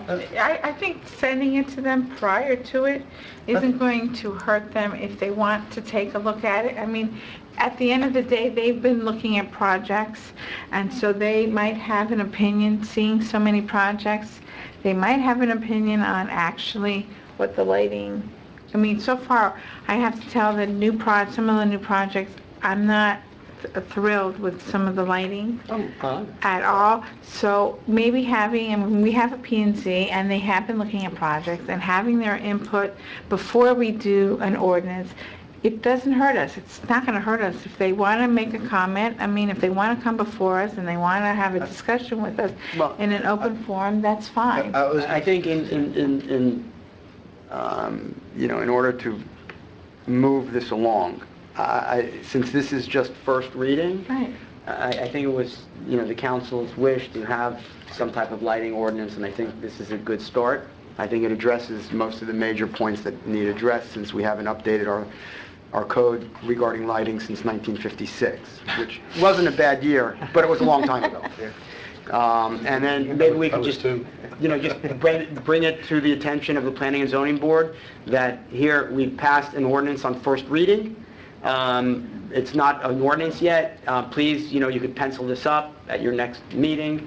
If you have any comments, please enter your comments now before we do the second reading, and then we'll... That's fine, even as an individual, just to bring it to their attention, any kind of Not as an feedback. individual, I think you put it on their agenda and offer them the opportunity to give any comments that they have. I hope they have a meeting in the next month.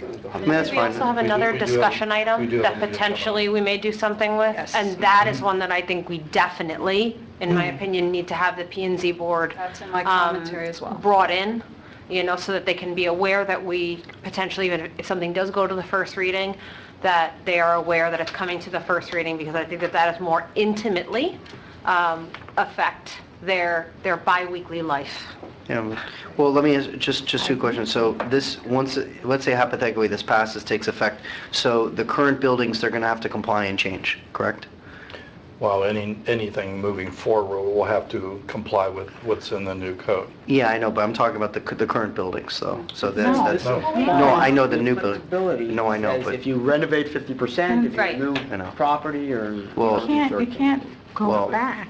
I mean, You can't go back. I think, that doesn't really solve the problem. Do you want it to apply to the old building? I'd like to see some of those new buildings, not necessarily the law apply, but we have conversations with them and see what can be done to mediate it, because when residents saying they're having an issue, it's great to say that we're doing something moving forward, but that doesn't really help That's a Mr. separate Mark. issue, Jordan, that's a separate issue. I mean, if we're going to enact a new ordinance, it's going to apply going forward, and there may be some type of, I don't remember what the term was, Grandfather. grandfathering or the... Amortization type of... Amortization, thank you, amortization period, but if there are issues with new buildings that are having an effect on neighboring properties, and there needs to be a conversation to try to ameliorate that so that the neighboring property owners don't have to suffer. Yeah. All right, so From, lights which may be too bright. I'd like something like that put in there. That's something I would like. I don't think that's an item, I don't think that's for the ordinance. I think that's just something that, a discussion that needs to be had, and it could be facilitated by the town between property owners if necessary, but I I don't think it's know that. happening now. I think there's some negotiating Right. going on and working with them. And new building has to be better defined, because if something is started, if the project started, but they haven't submitted everything yet, we want to make sure it's defined so they don't have to go back. So, Well, could we I would say put, what? maybe, you know what, The CO. maybe we should put new buildings that have not received the CO yet. well, no, but that's also, you don't want to do something where, they're a day from the CO and say, by the way, you got to redo all your lighting, so. Begin Something, construction on no, or but after. we Look, can, Josh? before, if they haven't submitted their permits for lighting. Well, I can tell you, there's one building that I know is going to have to dial it down. Well, that's fine, that's And fine. then, they don't have a CO, they're getting close, but they're going to have to No, adjust I have it. no issue with that, I'm just saying, but let's define it clearly in the second version. Well, before they get Before they get their CO. And that would apply to Period, one of end the of buildings. story. Well, Craig, if you've already, if the project has already been Right. built, been approved, and it's Right. built in accordance with the plans and specs that have been Right. approved, Right. to go to them and say, no, you can't do this, You can't and do say, it. I'm not going to give you your That's CO, what you that's can't what do we're that. talking about. No, That's you the issue. can't, you But can't this- do that. Even the argument is if they have a permit. Exactly, well, no, but here's the thing, but if they have the That's permit, tough. if they have the permit, but they haven't submitted, let's say, a follow-up for some of the lighting thing, then we can go ahead and do it. But once they've got the electrical and the wiring permits in, that's it, they're grandfathered. Right, you can't hold up their CO for that. You can't flip backwards. All right, so. I just mentioned, when we get the plans and they go to the planning and zoning board, we've been administratively saying that you should be no more than 1 foot candle at a property line, which is the common But standard. that's fine during the I'm comments. just saying that when they build it, a lot of the times they put it out there and it's way over that. So then, then you can- then you can do that. That's when we see okay. it, like, hey, calm it down. So then my question is, if they put that it's 1 foot candlelight, and all these places are not, so they're not in compliance with what they said in the first place, so then it's a compliance That's a issue. code, right. That's a Right. code issue. We have light meters. So and then, our thing, right? what we need to do is actually bring the hammer down on the code, because they're not in compliance with our code. Yeah. Or if we're- they built it higher, then you don't give them the CO at that point. That's what I Yeah. was Serrano. Right, that's exactly what. Right. Okay, all right. And correct me if I'm wrong, but there are lighting fixtures, so some of them now are dimmable, or if there's too much lighting, maybe they can just disconnect, like every other one. It doesn't seem to me like we're asking them to, rebuild something or do something extremely expensive just to sort of... Shade, like those shades, Yes, most there of are them mitigation covers. things that can be Yes, done, I would right? think like sunglasses on the Yeah. thing.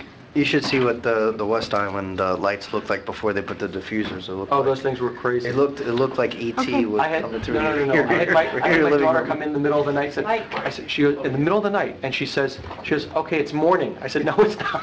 She goes, look, and she opens the and it was bright, so yeah. Yeah, it's pretty bright. All right, so we have a motion and a second. Can we have a poll vote, please? I just asked Mike to mention something that you should also know. What's that? Comes into play here.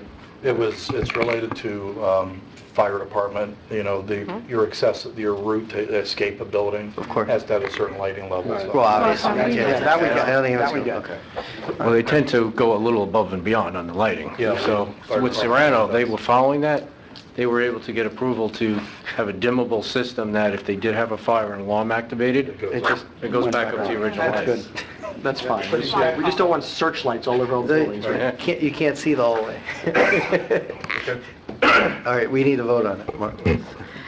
Councilmember Fuller, 4. Councilmember Reed, 4. Councilmember Sauber, 4. Councilmember Chicoche, 4. Councilmember Yaffe, 4. Vice Mayor Bruder, 4. Mayor Leonard. 4. Unanimous. All right, thank you. Number 11. Thank you, Michael. Consideration and approval of an agreement requested by Mayor Leonard between the town of Bay Harbor Islands and the village of Miami Shores for the use and access to their aquatic center. Move it.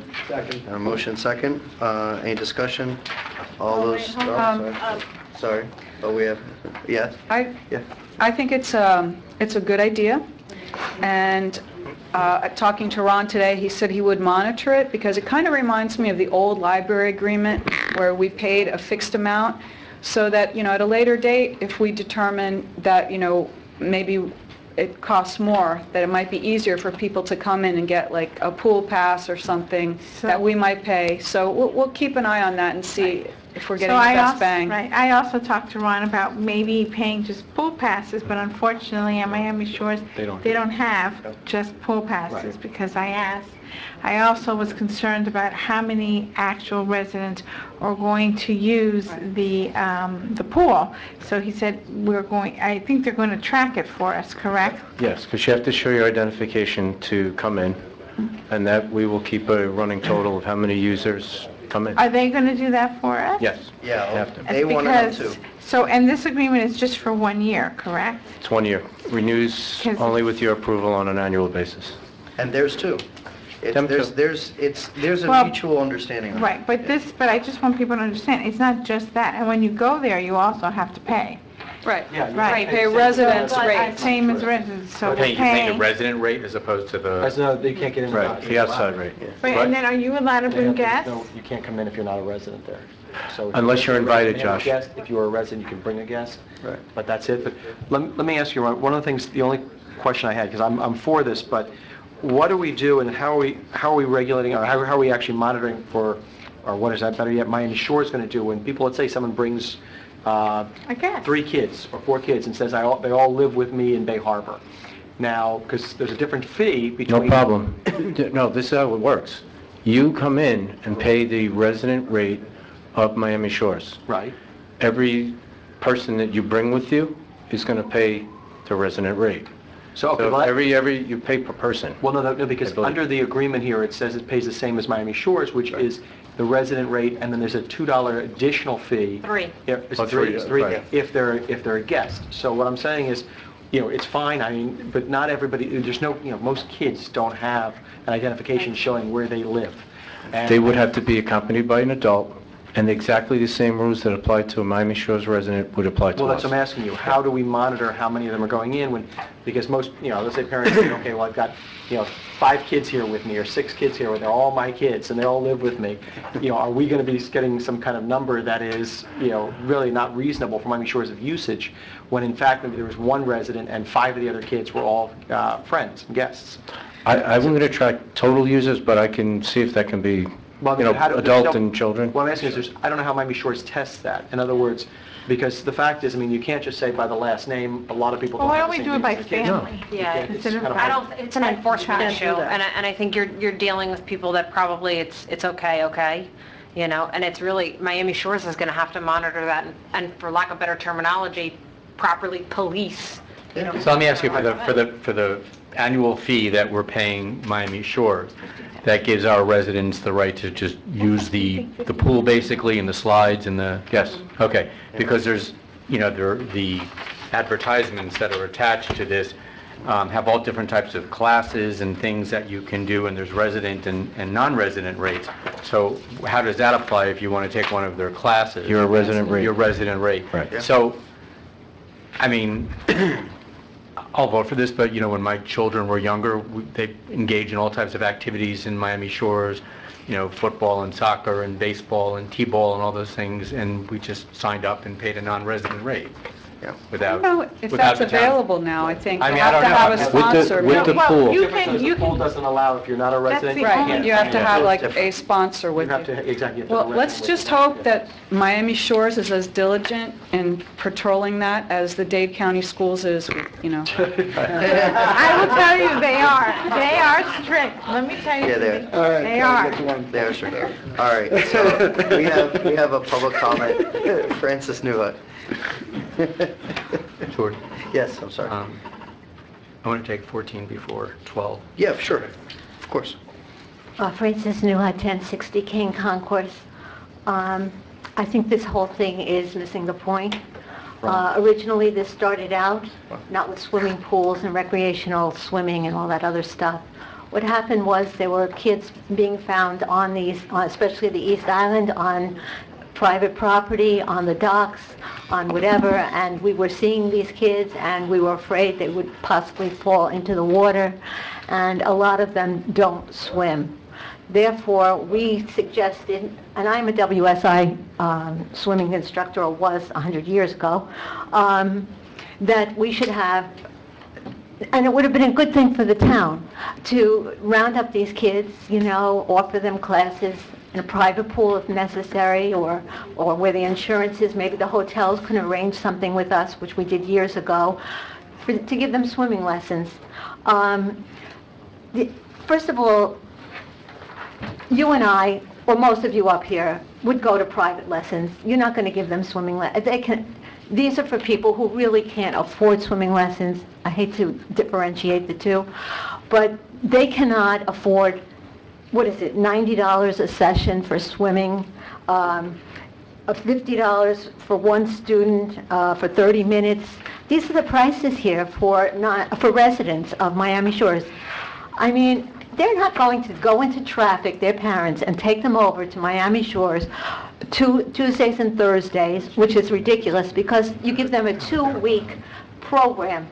And what it is an hour every day for 2 weeks. Those kids will learn how to swim. This Tuesday, Thursday business for a half hour is ridiculous. I've never heard of such a thing. And to tell you the truth, Miami Shores, and I spoke to a lot of people over there, all of them say that all you need is to know someone over there, or someone can get your kid in, and they have private lessons there. I mean, they have swimming lessons there. We don't have to schlep all the way over to Miami Shores. Thank you. Thank you for your comments. Let me say, I just want to say one thing. Ms. Newhouse, I'm not really sure where you were going with that, but I will say this. If in the end, one child ends up learning how to swim and it saves them from drowning, this is the best thing we vote for all year. And that's what we're trying to do. We give them Okay, access. well, why don't you I'm have sorry, it on our that's all own I'm gonna house? say. It's his opportunity to talk. I'll have it in my own swimming pool. Mrs. Newhut, all right. Well, I will say this, you know, They're not gonna learn when you swimming look at, in Miami. when you look at, it's more than just learning how to swim. When you look at the cost of, you know, obviously, if I had my brothers, you know, it would be great to have our own pool in the town, but was definitely cost prohibitive at this time. For what they pay and what Surfside pays and what other cities pay for their own pools, you know, it's a pretty good deal. So I want to say something too, because I spend a lot of time out about in the community, particularly I have small children that are in the parks. And I have to tell you, there's only a couple of things that people consistently come up to me about, but this is one of the items that I hear about from all of the parents. And they're extremely excited about this opportunity, particularly because most of them have wanted for a very long time to go to the Miami Shores pool. And so to be able to have this opportunity is huge. Yep. Statistically, the best way to teach a child to swim currently is to put them in the pool every day for 15 minutes. That is the best way statistically to teach your child how to swim. Now, with that having been said, any lessons that you give a child to teach them how to, at minimum, float, especially in Florida, is way above the curve. And I have to tell you, I agree with you, Josh, if there's one child who can exercise this, then we have done a good job. Hopefully over time, we'll have more programs. I mean, just in the short period of time that I have been on this council, 18 months, give or take, so many different programs have come out that have been focused on being able to improve the livelihood and the lives of the residents here in Bay Harbor. And I think that this is another really great step towards that. But I have to tell you, every person that I talk to is just really excited about the opportunity to be able to do this. Thank you. I think we're doing the best we can with what we have. We looked into having our own pool. We can't do that. Surfside might be a little closer. We looked into that. We can't make that happen. This is something that could be made to happen. And I asked Ron about transportation and eventually maybe having, during the summer especially, having a shuttle bus route or on the weekend, just like we probably will look at for the skateboard park when that's ready, is to help the kids get there.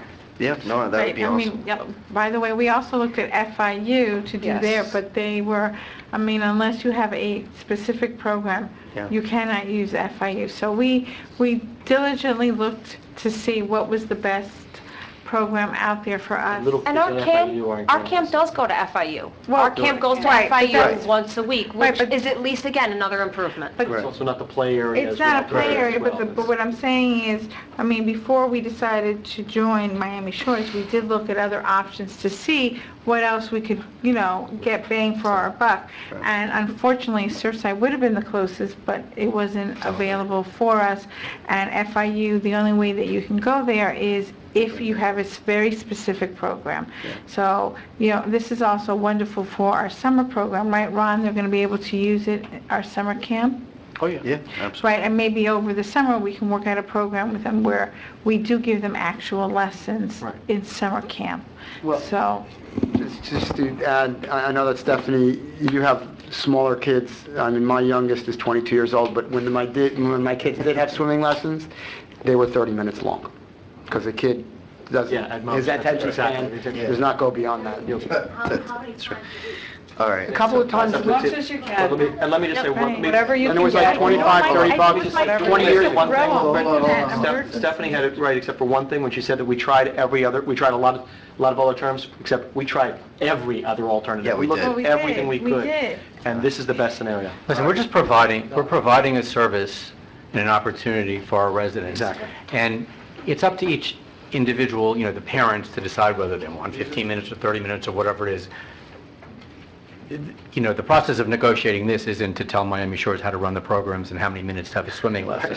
Okay, we're providing a service. If people want to, avail themselves of it, that's great. And All right, so Paul vote?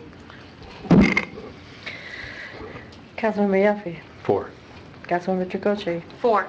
Councilmember Salver. 4. Councilmember Reed. 4. Councilmember Fuller. 4. Vice Mayor Bruder. 4. Mayor Leonard. 4. Unanimous. Thank you. We're going to pull 14 out? Yeah, do that first. Yeah. Consideration and approval of a proposal from Calvin Giordano and Associates to the amount of $8,250 for professional traffic engineering service related to a proposed development located at northeast corner of Northeast 123rd Street and North Bayshore Drive in the city of North Miami. There's a proposal here. Bob, if you want to, I'm sure everybody here is aware of what's going on. If you want. Yes. But, this of course involves the hotel property on the other side of the causeway. But I spoke to Ron about this earlier, and I had some concerns about it, and I still have concerns about it. One of the things I noted in reading this is that it says, CGA traffic engineers will review the Biscayne Harbor traffic studies submittal prepared by Kimley Horn and Associates, dated January 4th, 2018. This traffic study is for the redevelopment of a vacant hotel parcel with 52 new condominium units. Ron, I know you've attended some of the North Miami meetings, and I think Kelly, you indicated as well. And I don't think right now there's much traction with those projects, but what is the Kimley Horn traffic study? Is that a traffic study purchased by the developer of that property or by the city of North Miami? Kimley Horn, this is a traffic study by not the developer, but the property owner. The long and short is they have what could be built up to 125 feet. They say it will be only 52 units. However, it doesn't make sense because they're selling the property, and anybody following and buying it can build whatever they want. If they get the zoning approved, they want. So I think the Kimley Horn traffic study, which I haven't seen, then supports the application of the current property owner. Right. Okay, so we're going to pay Calvin Giordano and Associates $9,000 or whatever it is to review Kimley Horn's traffic study, which is not favorable to the town of Bay Harbor Islands. And to do our own. And our residents, and to do our own. Now, the other thing I wanted to mention about this, or think about this, is, Craig, I'm glad you let us know that you've been here since 1976, because a resident sent me an opinion, City of North Miami versus Town of Bay Harbor Islands from 1974, which seems to discuss the jurisdiction, the town's jurisdiction over the Causeway property. And I'd like to have your office take a look at, that opinion and any other restrictive covenants that exist with respect to that property, and see what our rights are as a community and what rights we may have to contest that property before, or any particular development over there before we spend money on a traffic study. That's my impression of their Kimley Horn report that was given verbally, and correct me or add if I'm wrong, it seemed like they were only studying the effect on North Miami up to the bridge and the project, right. And I'm more concerned about, how it affects us eastbound and our residents and whether it's in the best interest. But there may be legal issues. Right. There may be legal issues that control, based on that court decision and based on other restrictive covenants, that should be researched before we get into a traffic study. And I think that based on what you've told me, Ron, that there's not a lot of traction, the council members are not really in favor at this point of that It's changed a little bit in the All last right, couple but of weeks. I think we have a little bit of time to let Craig do some work before we spend the money on a traffic study. Yes, and just so you know, we ordered a survey of that property And you mentioned because that, which is a good thing to do. the survey was from the 60s, and it's clear that when we did the sidewalk enhancement project in town, FDOT really owns right up to the front of the stores, and we needed permission to allow us to do what we were going to do, and that we promised that we would maintain it and take care of it. I don't know, it's hard to know where things end and where they begin. It would look like it would be common sense that anything with the bridge retaining wall is ours. Right. And some of it, the land underneath the bridge isn't perpendicular to or lateral to the bridge at a 90-degree angle. It really juts in under the bridge. So on one side, it's closer to the gantry, and on the other side, on the park side, it goes way back. And it's very odd where it's going over. Right, but I think that, I mean, there was some, I didn't read that entire decision. There was some interesting language in there. Craig, 296 Southern 2nd, 513. So in other words, I think what you're saying is that we might have some rights to, like, in other words, past our bridge, we still have some... Usually you have some right-of-way that some belongs to right-of-way. you where, But I don't know. I just want, I mean, I think we can give this 30 days and bring this back next month and give Craig some time to take a look at this and give us some advice before we pay for this traffic study. Can we let them know that we're looking at the right of way? Well, they know. They know. Oh, yeah, they know. I've had several discussions with some of their electeds and staff, and they're very cognizant that we are not necessarily, the most in favor of a redevelopment project of that magnitude. I know, but has our town manager reached out to their town manager to let them know No. that we... Not one-on-one, no. Well, I think it would behoove us to have our town manager reach out and have a conversation with them saying, listen, we are looking into this,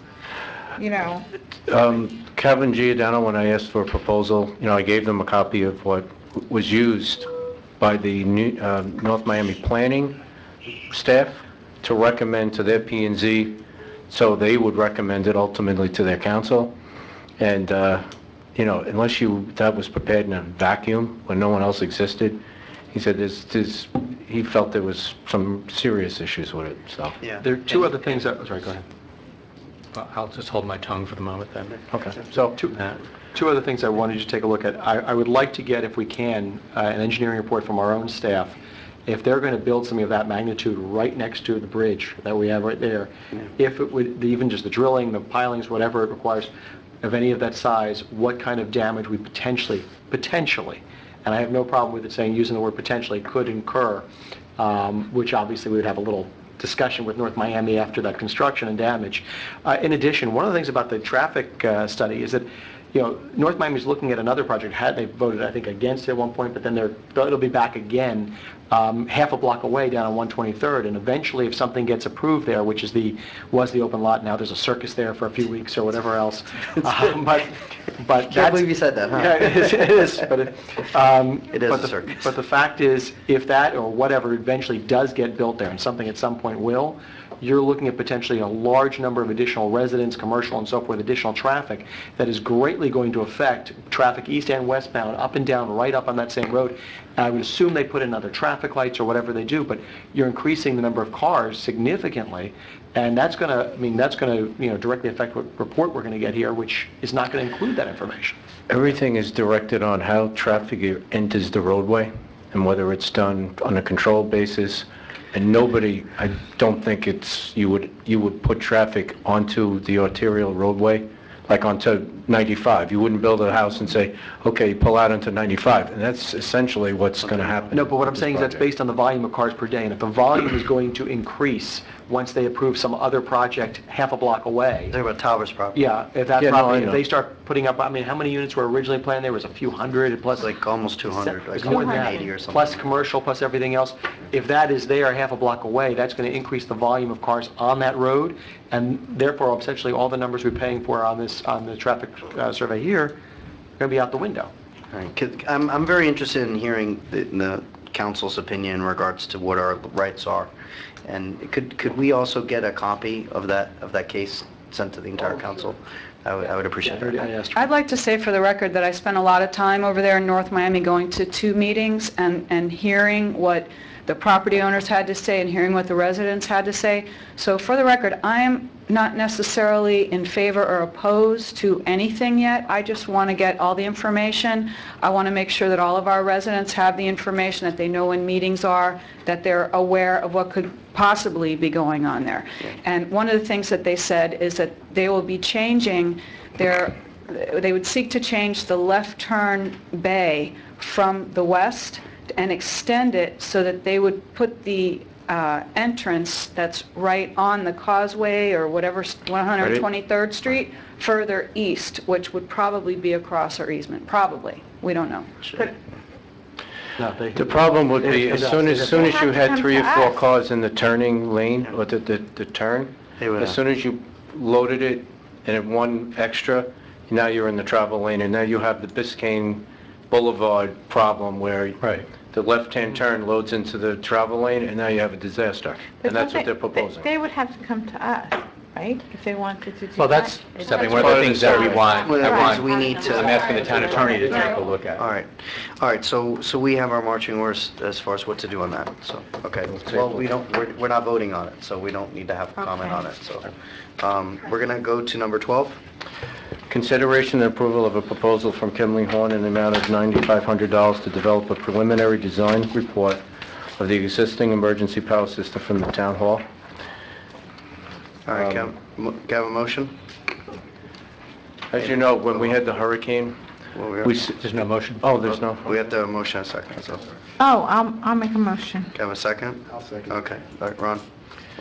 We have an old generator that's 30K, which probably back in the day ran the pump station and kept basic lighting. What we have now doesn't run air conditioning, just basically keeps emergency lighting on in the facilities.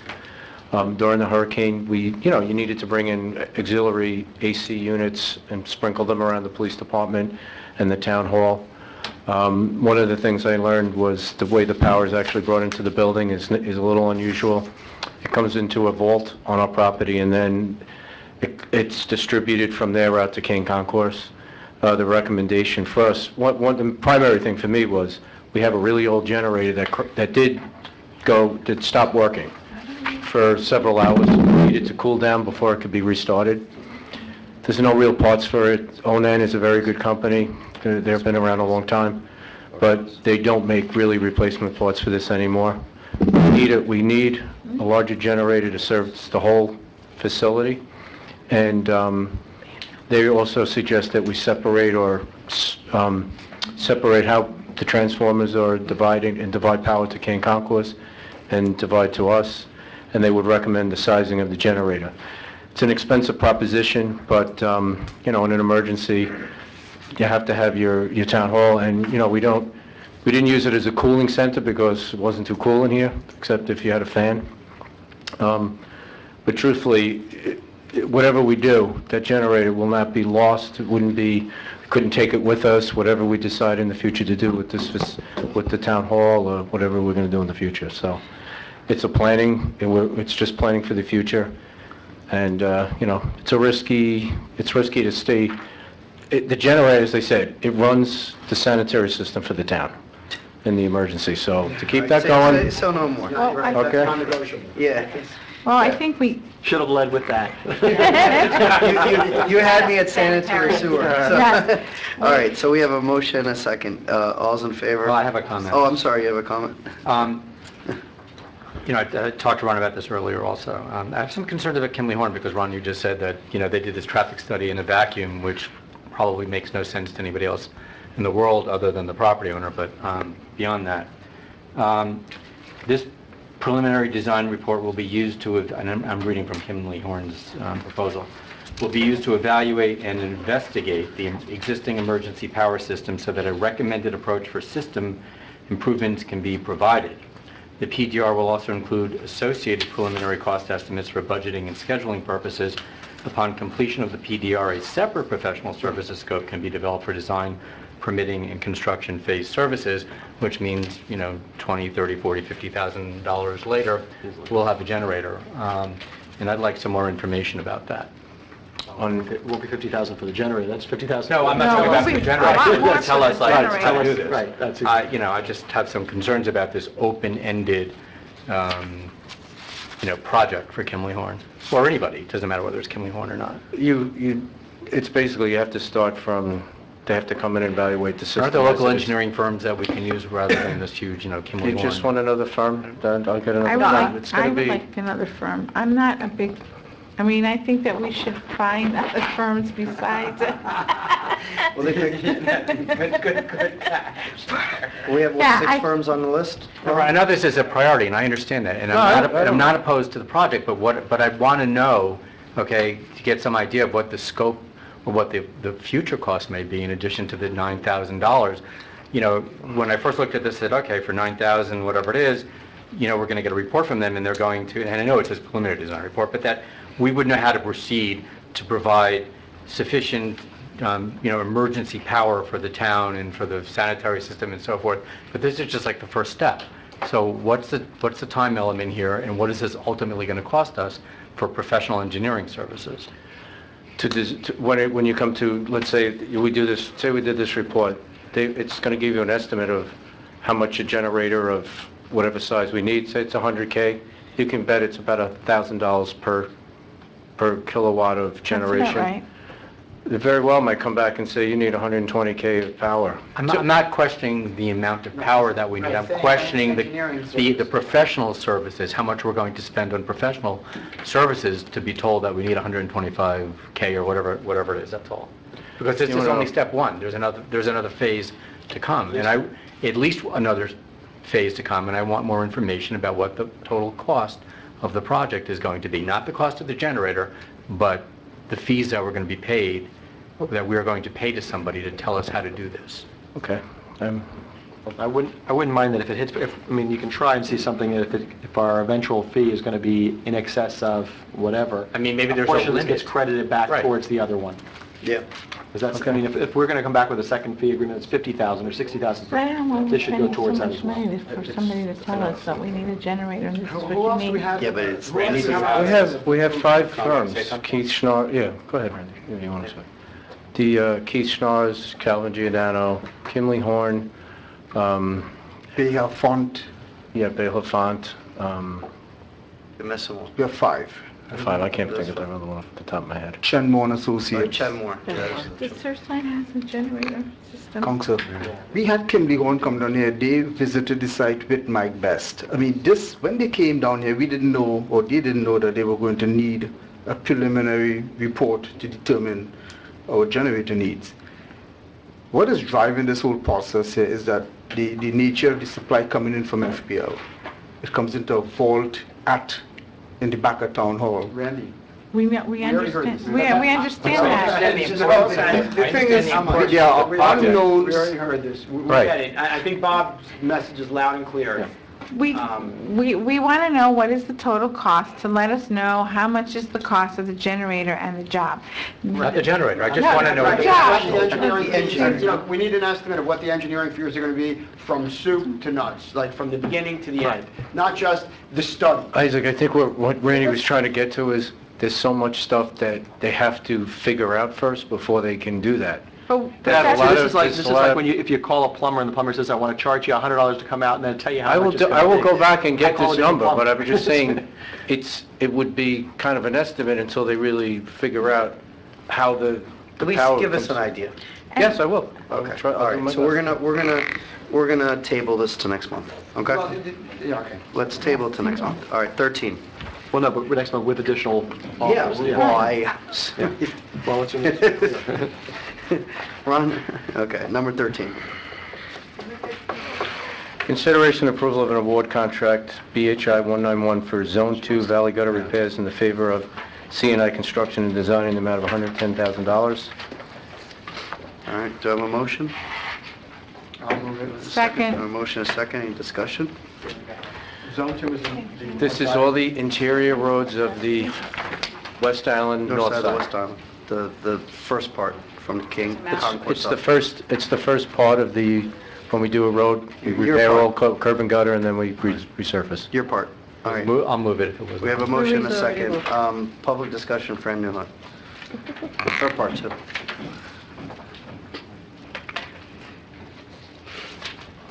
This might be a discussion about the West Island.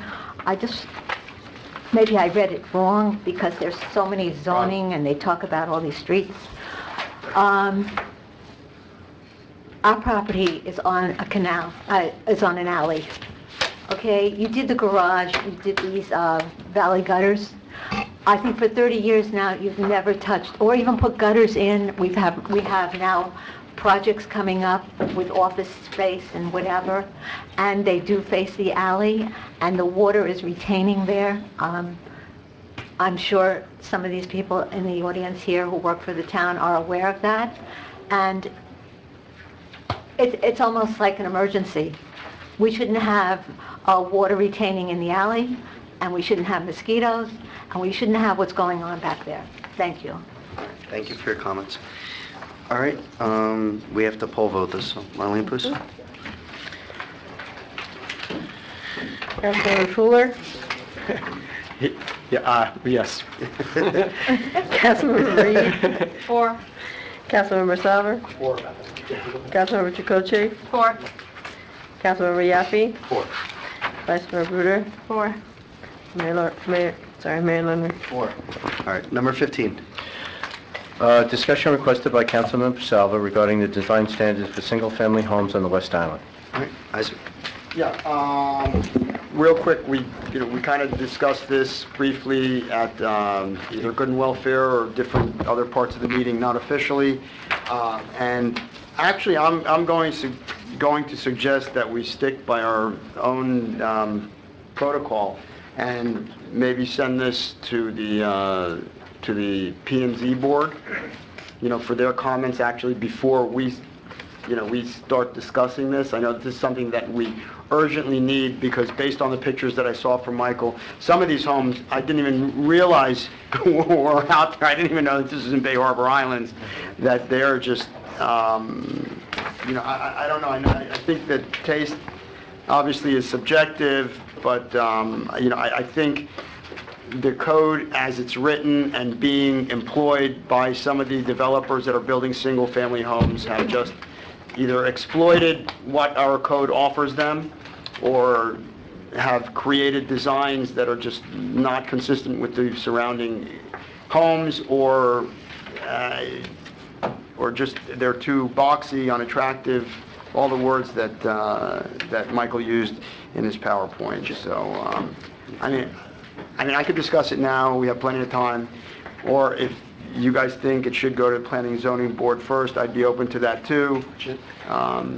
Just remember, they approved all of those homes, so we have to be very clear showing that we're not happy with the current. Honestly, there's no portion of the zoning code as it relates to single-family homes that I think is sacred. I was on the council when we went from like 2 stories to 2.5 stories, and it was, pushed to, even further where, the half a story became like a full story, and we went up from 26 feet to 32 feet, plus elements on the roof and this and that. I know that design has changed, functionality has changed. They make roofs out of concrete nowadays.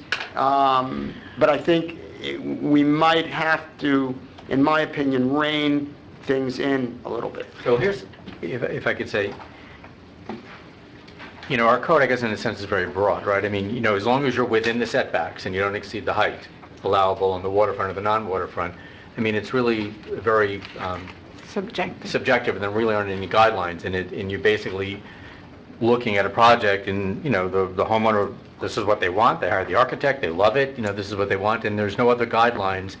I'm agreeing with you, Isaac, there's no other guidelines. So when these come before planning and zoning, they do make recommendations from time to time.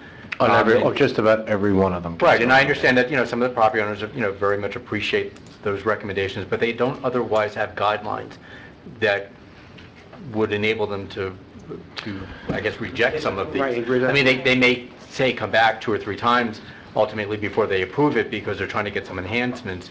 But for example, like this one. Can I tell you, the one that I think you're looking at, the one that's kind of stark in the front? Right. That was really well received, and it was really, the P&Z loved it.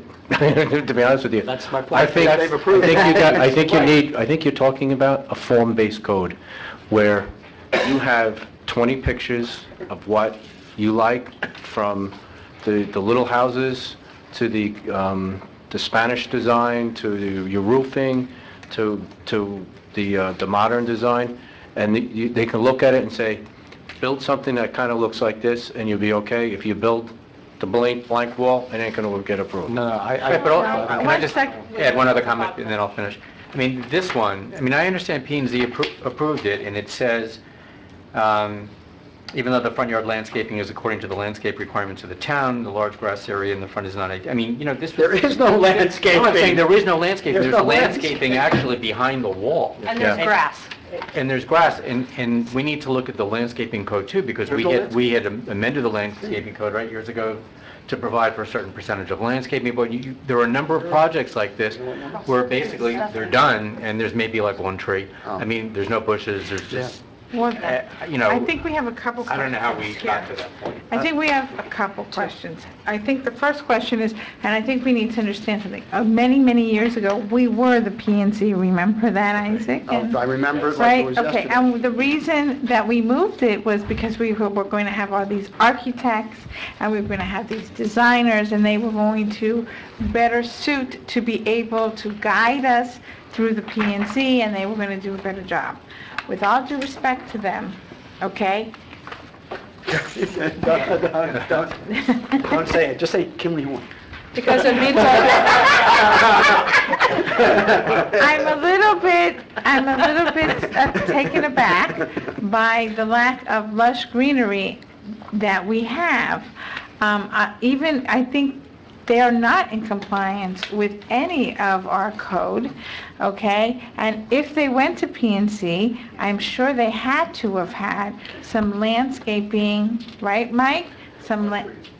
Right? They had to have had some design. Come on up. And if they had that design, and if they were required, and when they got their COs, and when somebody came out to inspect, and they didn't see any of the landscaping Wait, there. can I interject one thing? Michael, when you say 5 trees, it could be like in the backyard, right? Yeah. Which means no trees in the front You have yard. to have So, at least 2 in the front, 5 on a lot, and at least 2 in the front yard. so how'd that house how'd that start house? They're in the front yard on the side property line, so they're in between the house. Okay, well, obviously, I'm just telling you that, obviously that's, Not the ones we and the board approved it, you know. Okay. We count it to make sure there's the right number. I understand that, Okay, but you know, Well, then that's on you. we need to amend the code to provide that they can't be over here, that you cannot just have this massive, Right. concrete building with grass in front and nothing else. Right. Because they're just trying to get around what the code requires by saying, well, we'll stick a little twig over on the side of the house. Mike, do you know how many square feet this house is?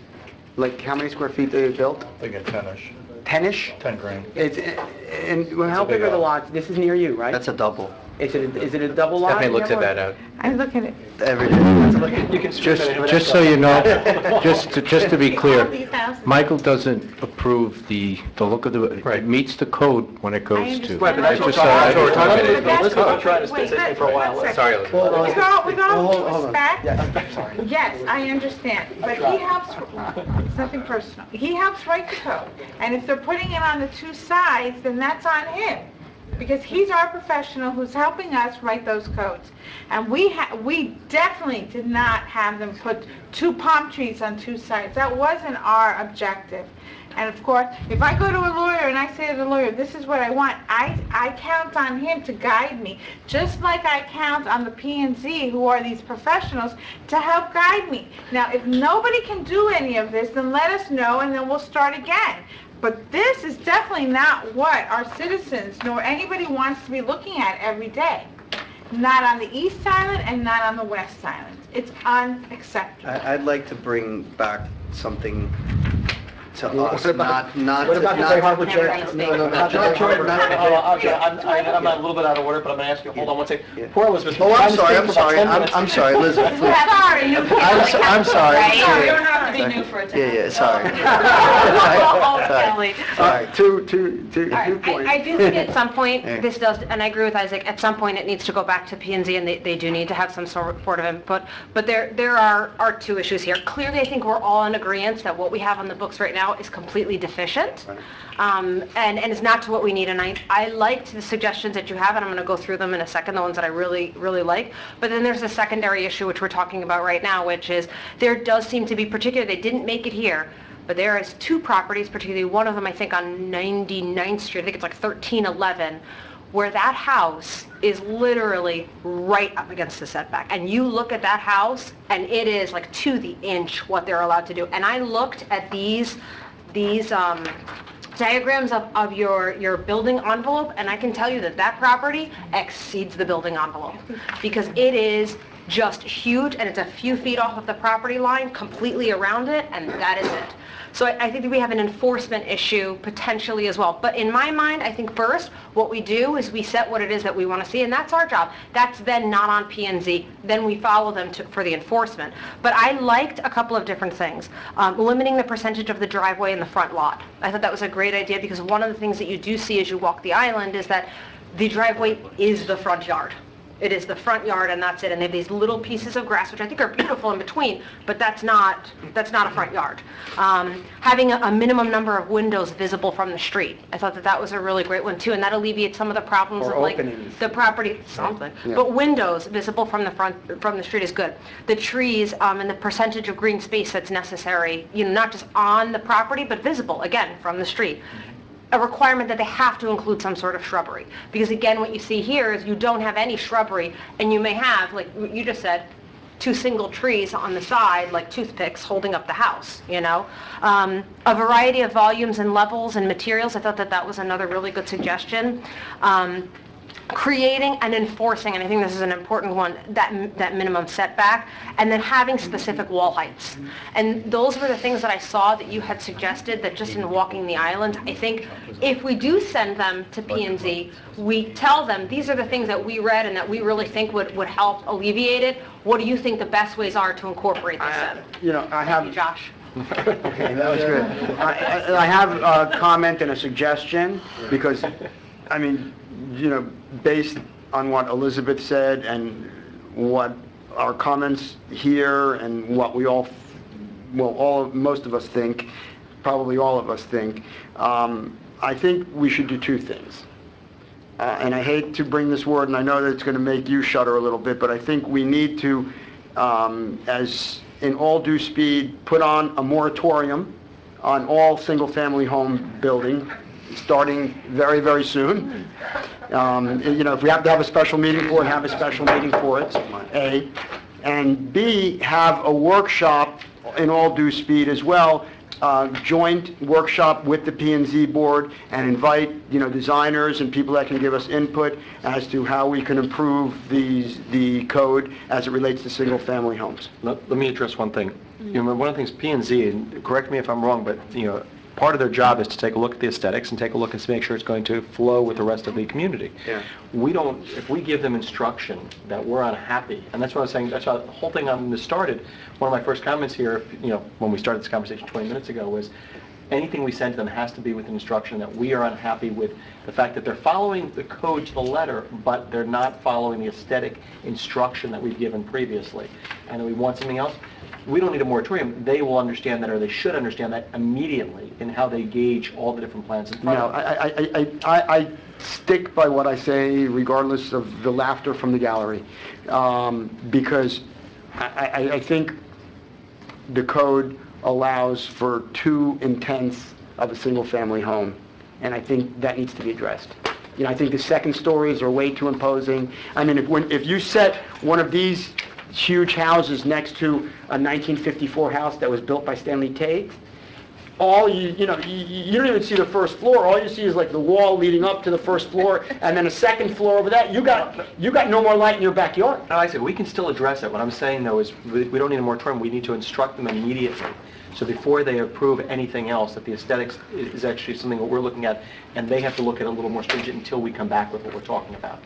That's what I'm saying. I agree, we have to address everything here. But we don't have to wait a month, 2 months, set up a moratorium. We can tell them immediately. That's what we're They have a meeting next week. Right. Yeah, I mean, next we week. They have a instruct them, house? Is they there know any it right houses off. up next? There is a house on the agenda, yes. And it looks like a It's Modern? actually, it's a traditional house. Oh, wow. Okay, all right. So I'd like to say a few things. You go.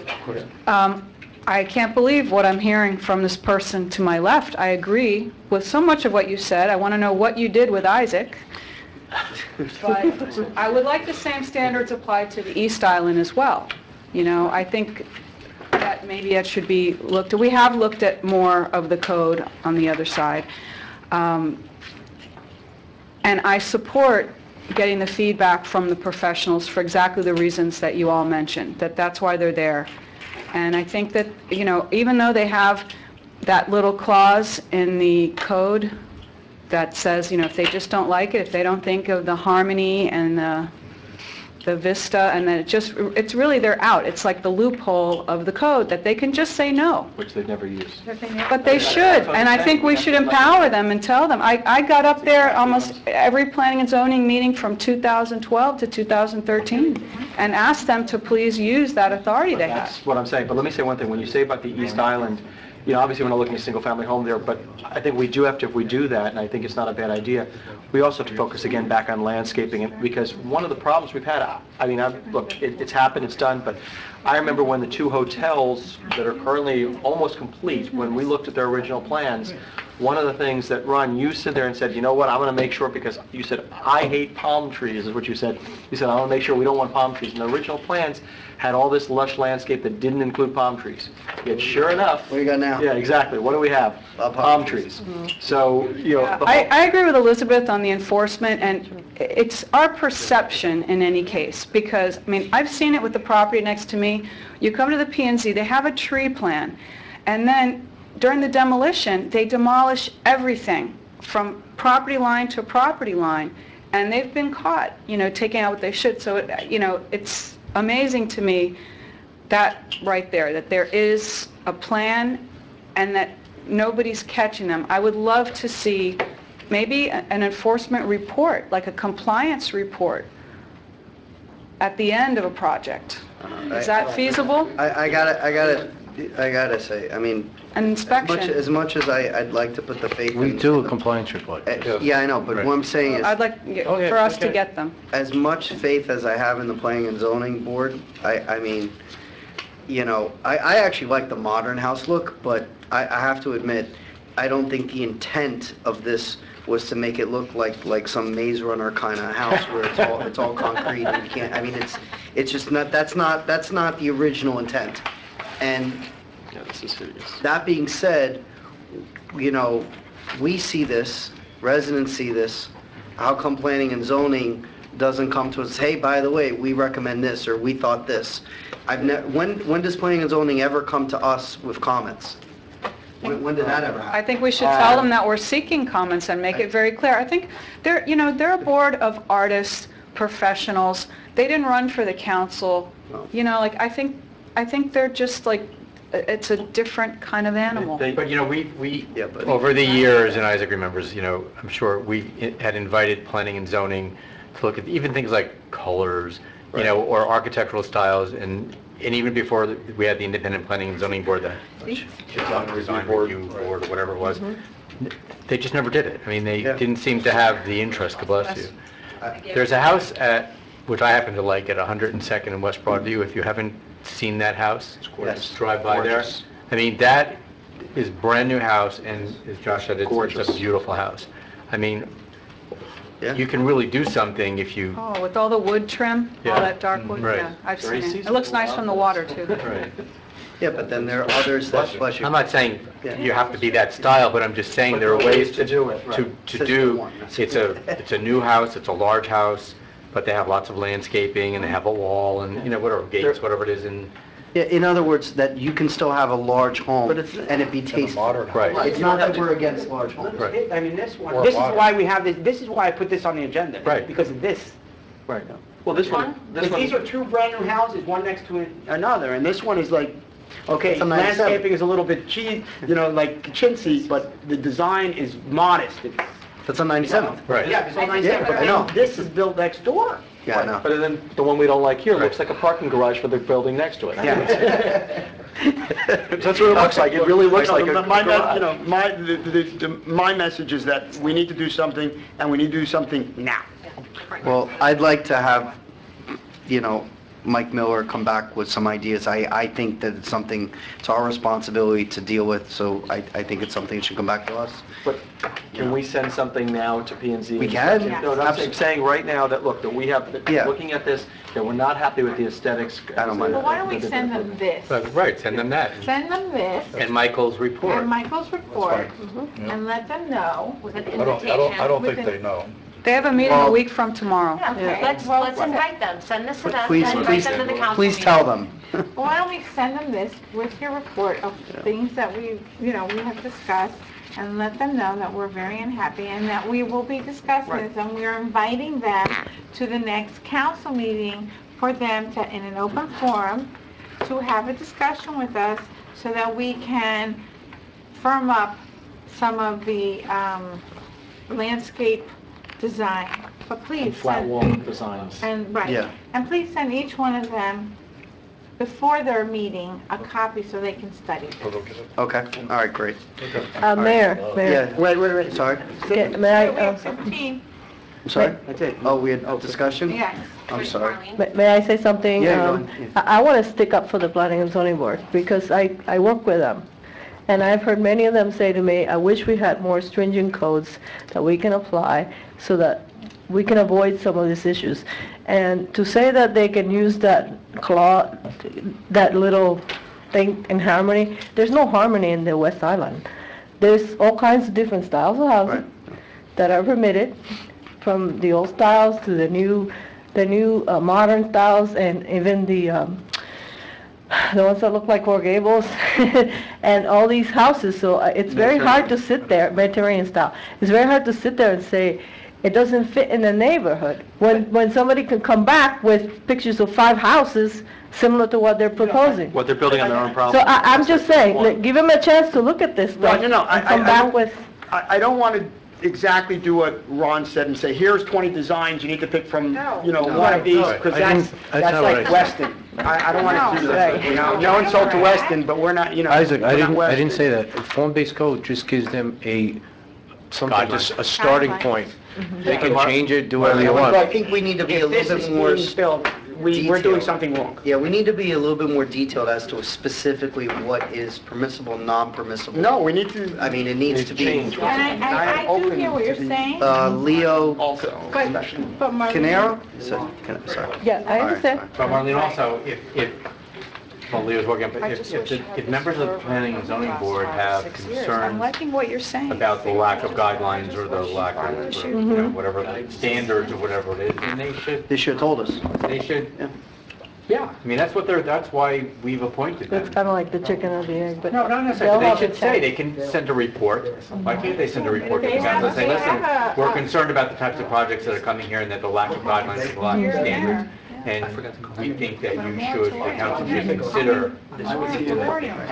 We're gonna finish with public, okay, guys, hold on, we're gonna Right, finish. no, I understand, but it's the Planning and Zoning Board is Hold a on, hold different on. body altogether. One conversation, we're having They have a 3 lot more power. conversations. Guys, They approve things guys. as opposed to recommending Isaac, things. we're gonna finish So- with the public comment, and then we're gonna come back to, all right, Leo. Leo Granero at 1059 93rd Street. I just want to apologize earlier for speaking out of turn.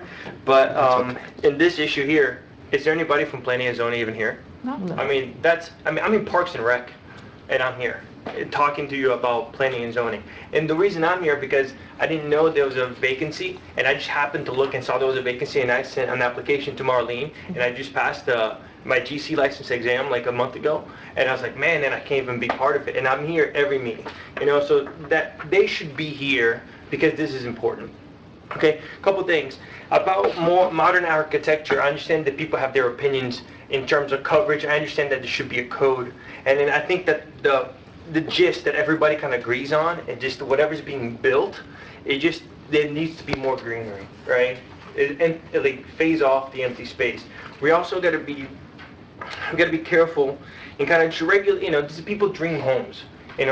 Although we may not like a particular look, a particular this, I understand that maybe the driveway is too imposing, but hey, maybe I want a big driveway. Maybe they can fence it out or cover it up with some ficus or porticarpus or whatever it is. At least it's kind of hidden. I don't know what the code is.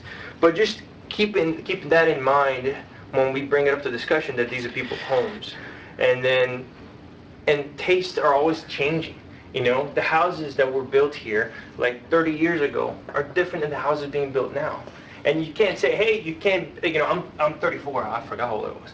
But eventually I want to build a house, and maybe whenever that happens, I do own a property now, but maybe when that happens, the taste merged from modern to something else, and I may want that something else and I won't be able to because I have to keep within whatever. I understand if there's a historical, which there is some, but not as much as like Miami Beach where we can't designate a historical area. Just keep that in mind when creating all these rules. All right. Thank you. Thank you guys. Have a good day. Victor Maya?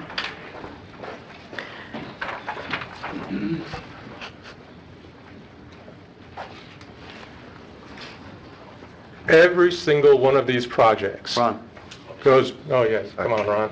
Every single one of these projects goes before a DRC committee first, Development Review Committee, that is all staff, okay? All stuff is approved by... Not the homes. That's not true? Not single family. Only multifamily. Oh, okay, so all of my multis, okay. Yeah. So herein lies the hypocrisy, okay? The hypocrisy is that it doesn't matter, what happens on East Island with our projects. How many times did I go to planning and zoning meetings and hear Frank Simone says, planning and zoning board, they can reject it, and they have rejected some projects here and there every now and then. They have the right to do whatever they want to do. They can. Now you don't like the line, well, it meets code. But you have specifically appointed individuals onto that planning and zoning board whose only goal is to approve projects that come before them. General contractors, you have people that have said, and you can pull out the tapes and listen to them, that have said, if it meets code, I'm going to approve it. And so when you have that standard, if it meets code, what are you left with? Very little discretion. Nobody wants to move on these things. And so you have a code that is very broad, where it's very easy to meet. You have an 8-foot retaining wall on one of those houses. Your code doesn't allow for an 8-foot retaining wall. But if you add, the slopes and from the street level and here, you manufacture an 8-foot retaining wall.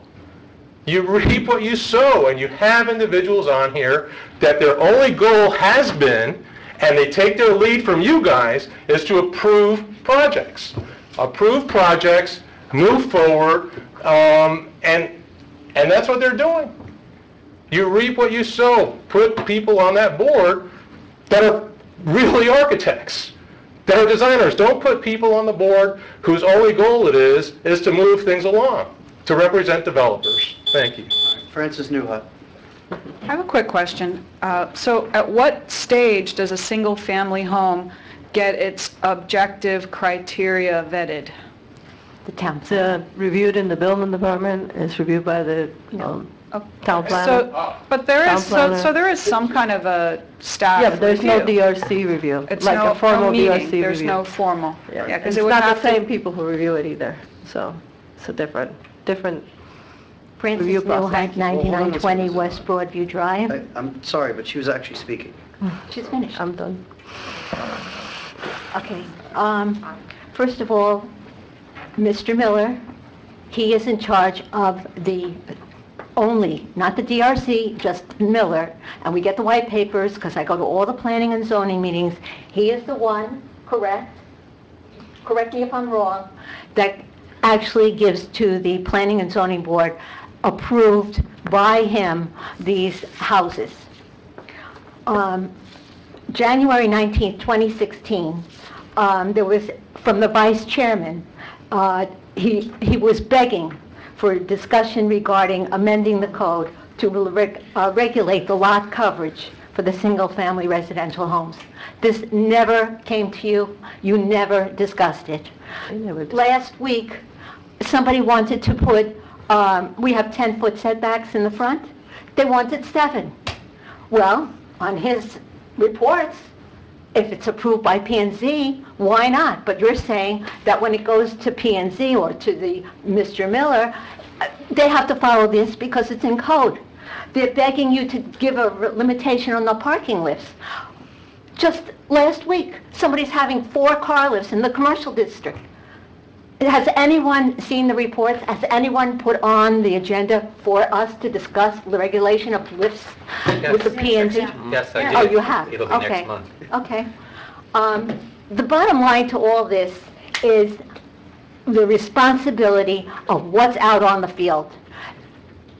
I hate to say it, but the building department, the ones who, well, the CO, the building department gives the CO, not the Planning and Zoning Board, not Mr. Miller. So when you see across the street from me a 9-foot wall, uh-oh, who's approving this? Hello? And they get a CO. And that goes for the driveways and for the heights and for everything else that's going on in the building department. Thank you for your Thank comments. Any further discussion? Yeah, Isaac, you wanna- Jordan, let's just wrap this up. I think it might be a good idea maybe for Ron to send a letter to the members of the Planning and Zoning Board. I will do that. I was already going to do that. Okay, summarizing the discussions here and telling them that we have... I think we need a face-to-face. No, We're inviting them. We're inviting them to the next meeting. No, one thing is inviting Well, them. We've let- invited them before. But let Isaac Sorry. finish with what Yeah, he actually, said. let's send them a letter, tell them, that they're kind of, should be on alert because the, our zoning laws concerns. might get a little bit more stringent. Okay. And that, we're going to consider a variety of changes to it and that, they should keep that in mind in any decisions that they make in the next meeting or two. Okay. And ask for opinions. And say that are we going to have a work, should we have a workshop? But the thing is that I wanted to have a workshop, but last time we had one. It was just us again. It was us again. Okay. So this is, what I want to have is a required workshop where we're all together. It's also because- a different Planning and Zoning Board. There's a lot of different people on But it. half of them are still the same. So maybe we should go to Okay. their meeting. No, you know what? No, that's not how it works. I think the sense of the council is that we want them, I mean, You want barring them an to- emergency that one of them has or whatever it is, that we want them at our meeting. And if they don't come to the meeting, then I would take that into consideration in terms of reappointment, that's all. They're coming up, yeah. All right, so... Hold on, but if we're going back to that, but if we're going to have the longer discussion with them, now I'm shifting back to thinking the workshop's not a bad idea, because for them to have to sit here, and we're either going to have to take them up front, or tell them they're going to sit through the 2 or 3 hours of our meeting for a longer discussion, we can have a But I was workshop. contemplating a No. workshop. Maybe what we can do is just add like a half an hour to the front of our meeting, like do a workshop at That's a great 6:30 idea. and then have the That's meeting. fine. Isaac, Great idea. Isaac, That's a great idea. that discussion is going to go on for longer than 30 So minutes. let it go on, but at least they're here and it's the No, all first right. thing on the I don't care how agenda. you do it, I'm just saying, Let's it's do that. it's more than a 30-minute Right. discussion. Let's- Let's do that. Let's All do right, that. so... So am I putting that on their agenda for next Tuesday? Yes, Yeah. yes, put it And on their and let them agenda. know about their meeting for next month. Yeah, for Let 6:30 them then. know. Their next meeting. Okay. All right, To bring their pop. all right, motion to adjourn? Move it. And move a second. We're adjourned at 9:49. See you. Oh, that's right. I was right.